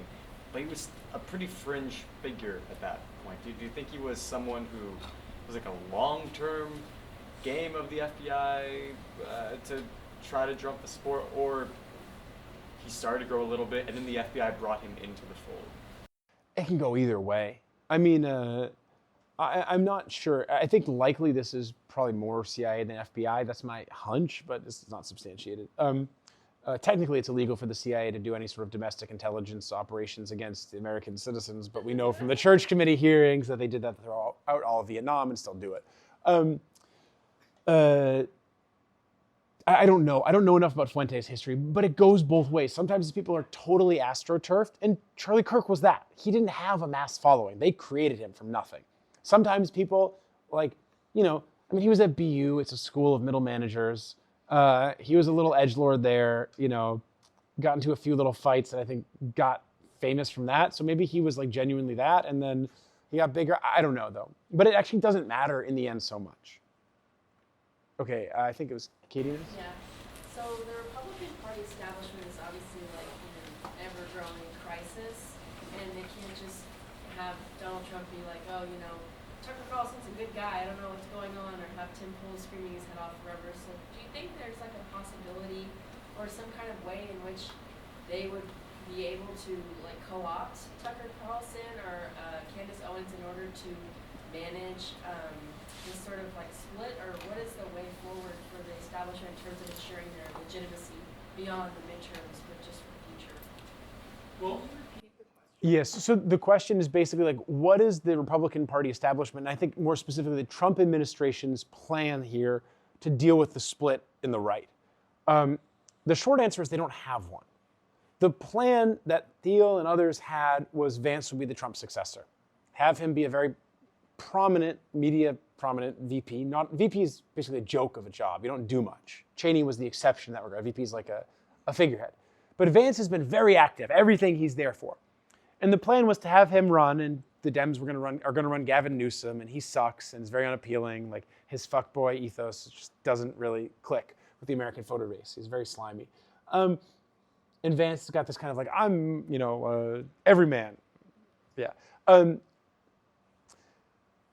But I don't think it's going to work. And I've followed Tucker fairly closely since when he was at the end of his Fox News time before he basically was forced out of Fox, he had a number of like leftists on. He had Cornel West on, he had Jimmy Dore. I don't know if you can really call him a leftist at this point. He's got really into like Young and other weird things. I followed Tucker then because I saw he's fairly dangerous. This open of a rift with the Republican Party establishment, he's never done. So he's in effect making his move right now to be the face of the conservative movement going forward. My guess is if the Trump administration doesn't disclose Epstein and goes into this war with Venezuela, their popularity tanks and there's an open, like, real Republican Party level civil war over the way forward. Has anyone seen, what's his name, Fishback for Florida? Yeah, if you watch some of his ads, look at him, Fishback for Florida, Republican primary candidate there. He's like basically running his entire campaign saying that Florida shouldn't have all these anti-free speech laws around Israel specifically. And you should be free to criticize Israel and Netanyahu and other things. And there's a lot more coming like this. How that will all shake out, we'll see. But I don't imagine the Trump administration is capable or competent enough to really basically mend the divide at this point. But this is a divide within the Republican Party at present. Okay. Yes. Okay. Do you have a sense of how significant is the section of the bourgeoisie, both quantitatively and qualitatively, that supports the opposition talking heads, Camso and Tucker Carlson, etc.? It's very hard to gauge short of an election. In an election cycle, you can look at the receipts effectively. Tucker's very popular. He's very popular. Candace, it's not clear how popular she is amongst the bourgeoisie. She has her fans, but Tucker's laying out what I think is the only viable future for the Republican Party. Now look, the Democrats don't really have a future in the short term. They'll go with Zoran type stuff. I mean, Kathy Hochul made that clear, but they're begrudgingly doing it, and you still have like the big section that doesn't want to embrace that populism. But Tucker's saying basically you have to take right-wing populism seriously. You can't get by with like memes and Franklin the Turtle books about killing people in boats. I don't know if people have seen Hegseth's memes like that. You need to actually deliver on some promises and economic promises, or it all fucking falls apart. And some of the bourgeoisie, they don't want to accept that. They really, really, really believe they can have their cake and eat it too, like the neoliberal era. But they could only do that in the neoliberal era because the US, from the decline of the Soviet Union, at least until 2008, was the unquestioned world hegemon. You can't do that when you have a peer competitor. You can't just spend and spend and spend that way and have very little in the way of social programs and gut them the whole time. And the current economic situation for the US is dire enough, even while not in a crisis, even while still in a bubble, in a massive AI boom, that you're having basically a lot of pauperism. Now, that's fairly typical. Like, people don't know the roaring 20s were not so roaring for a big section of the population, but it's a pretty intense, it's a fairly depression-oriented boom cycle this time. It has been since 2008. It seems unlikely to change in the short term, but you never really know after a big crisis. But certainly with a looming AI collapse, AI bubble collapse, to be clear, AI will stick around and continue to monitor us. The shifts that are taking place right now, I think, are really battle lines being drawn and not the final fights. Okay, I'll take 3 more questions in a row. I saw you, Michael. I think, did you have your hand raised or no? Yep. And then Sophie? Okay. Yeah, with Trump and Pete Hegseth escalating aggression towards Venezuela and really moving the country towards war with Venezuela, we see like a pretty key similarity to how the Iraq War was started by framing it as they have weapons of mass destruction, by the weapons of mass destruction being like they're peddling fentanyl into the country, and this is something that we have to stop by, not necessarily saying that they're religious terrorists, but they're narco-terrorists this time. And so that's a pretty clear similarity to sell this war. But do you see any differences in how this administration is trying to sell this war to make it a little more popular for the U.S. population, and to be able to come out with the goal in mind of like extracting like Venezuela's oil and other resources? Yeah, there's very interesting parallels. I mean, Trump just declared fentanyl a weapon of mass destruction yesterday.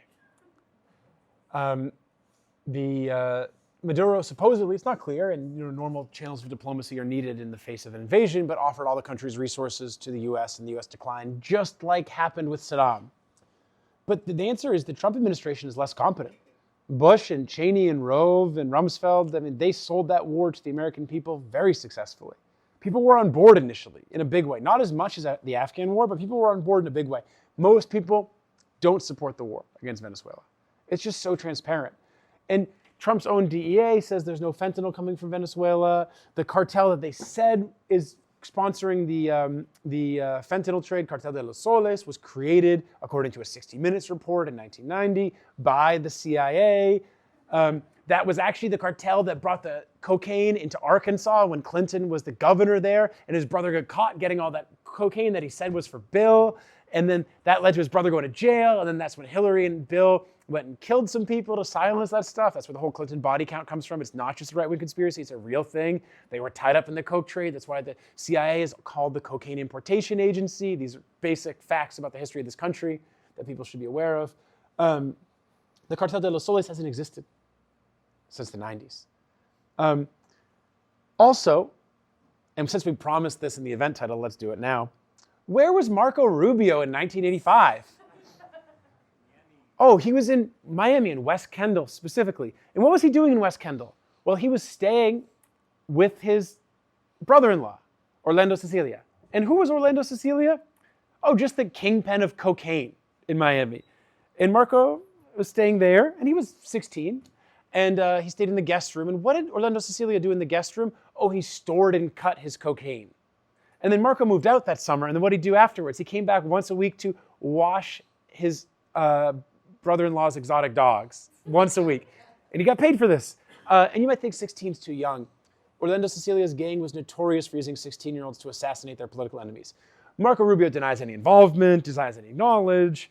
Orlando Cecilia was busted 2 years later. And then 4 days after Marco Rubio was elected to office, Orlando Cecilia was released from prison. And then Marco lied, said he wasn't relatives to him, and helped him get his real estate license. And his wife, once again, runs the same exotic pet importation company that was used as a cover for their cocaine business. I'm not saying he's trafficking coke again, but Marco Rubio, in terms of standing on the grounds of opposing drug trafficking, is pretty flimsy. That was all from an Univision report on Rubio. So people are talking about this. A good deal of MAGA is talking about, hey, Marco Rubio, like, fuck this guy. He seems like he's involved in the drug trade.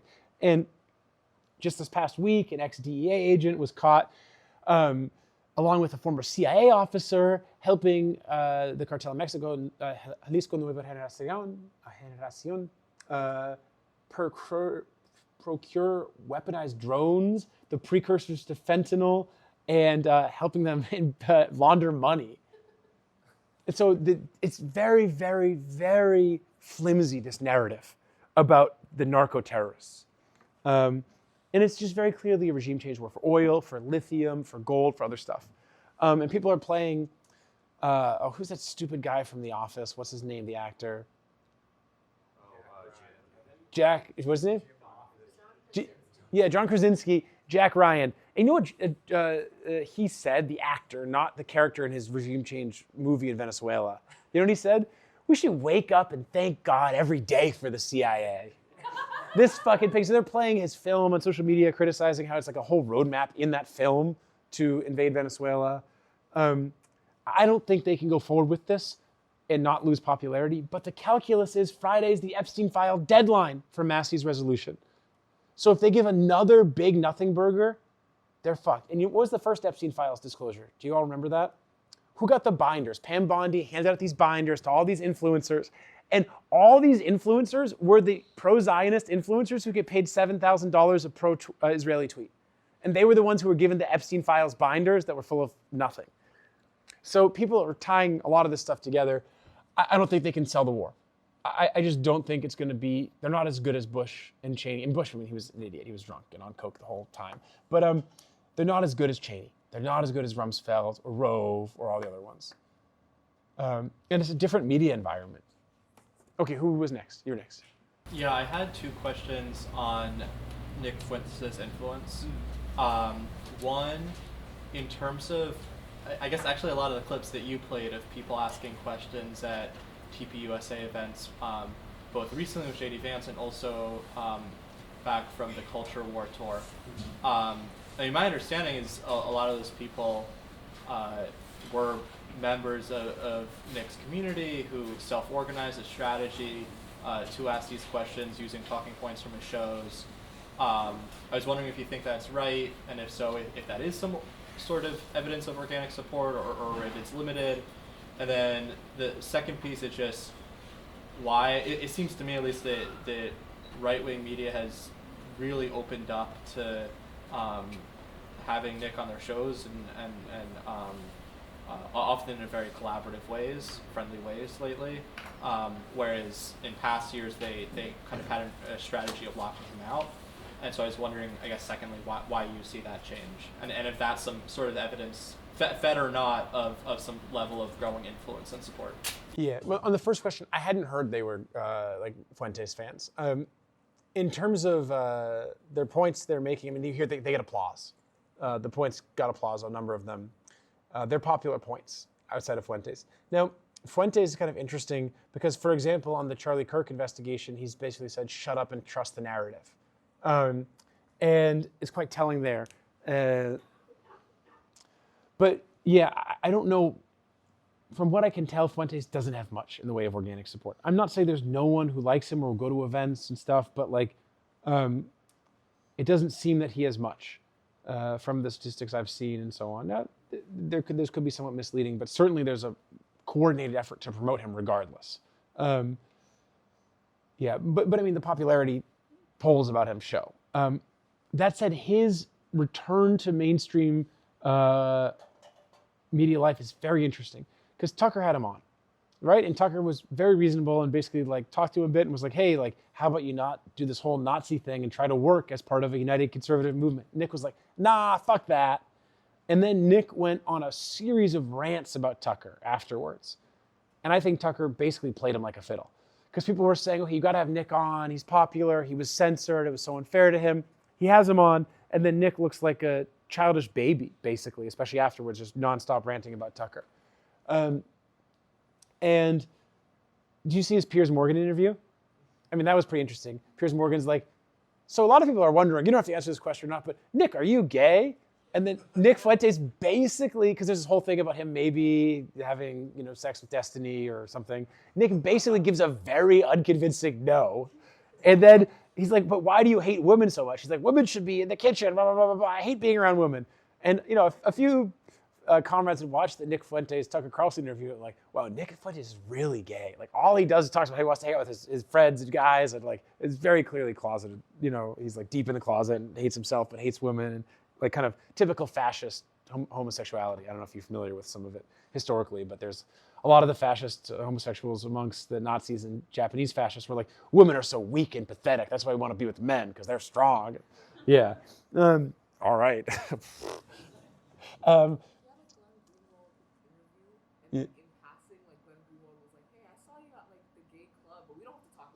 That's what he said to Nick Fuentes? Oh my God. Yeah. But so, it was funny because I didn't see the full interview with Piers. I saw a few clips and stuff, but Piers was basically like, so you're just like a dinosaur politically. You're just like a little dinosaur. And then you've never, ever had, you're a virgin? Nick Fuentes is like, yes, I'm saving myself for marriage. And Piers Morgan is like, basically just like shits on him for that. And like, it was very interesting, but it wasn't so friendly, basically. Now Piers Morgan himself, okay, whatever. He is shifting some of his views on Palestine and other things, but I think in light of these shifts, he was very, pro-Zionist propaganda for a long time. Anyways, that's my best answer. The truth is I haven't followed the first thing you said, so I can't give a satisfactory answer on it. But I do think basically like there was a big push, like, okay, Nick seems to be popular. Let's see what he's like on these shows. And then I think Tucker Carlson very much, and the people who are really close to him, don't want Nick Fuentes in the conservative movement. So they aim to discredit him. And I think it's working. Who was next? Sophie? It's also on the potential war with Venezuela. Yeah. What are some things you think the U.S. administration is trying to accomplish in terms of if they're trying to ally more closely with Russia and Europe and isolate China? different sections. There's a debate over the Russia question. Trump has hoped to resolve stuff with Russia and has not been able to because the fundamental demands won't be met. Now, actually, he said basically Russia agrees, he agrees, and Zelensky doesn't agree. Okay. So Zelensky is going to stop getting his cocaine and is going to... Do people know he's a cokehead? I don't know if that's well known. Yeah. I mean, it's typical of these puppet rulers. They're all like Diem and others were all, I mean, they were on heroin in Vietnam because that's where the heroin was being made.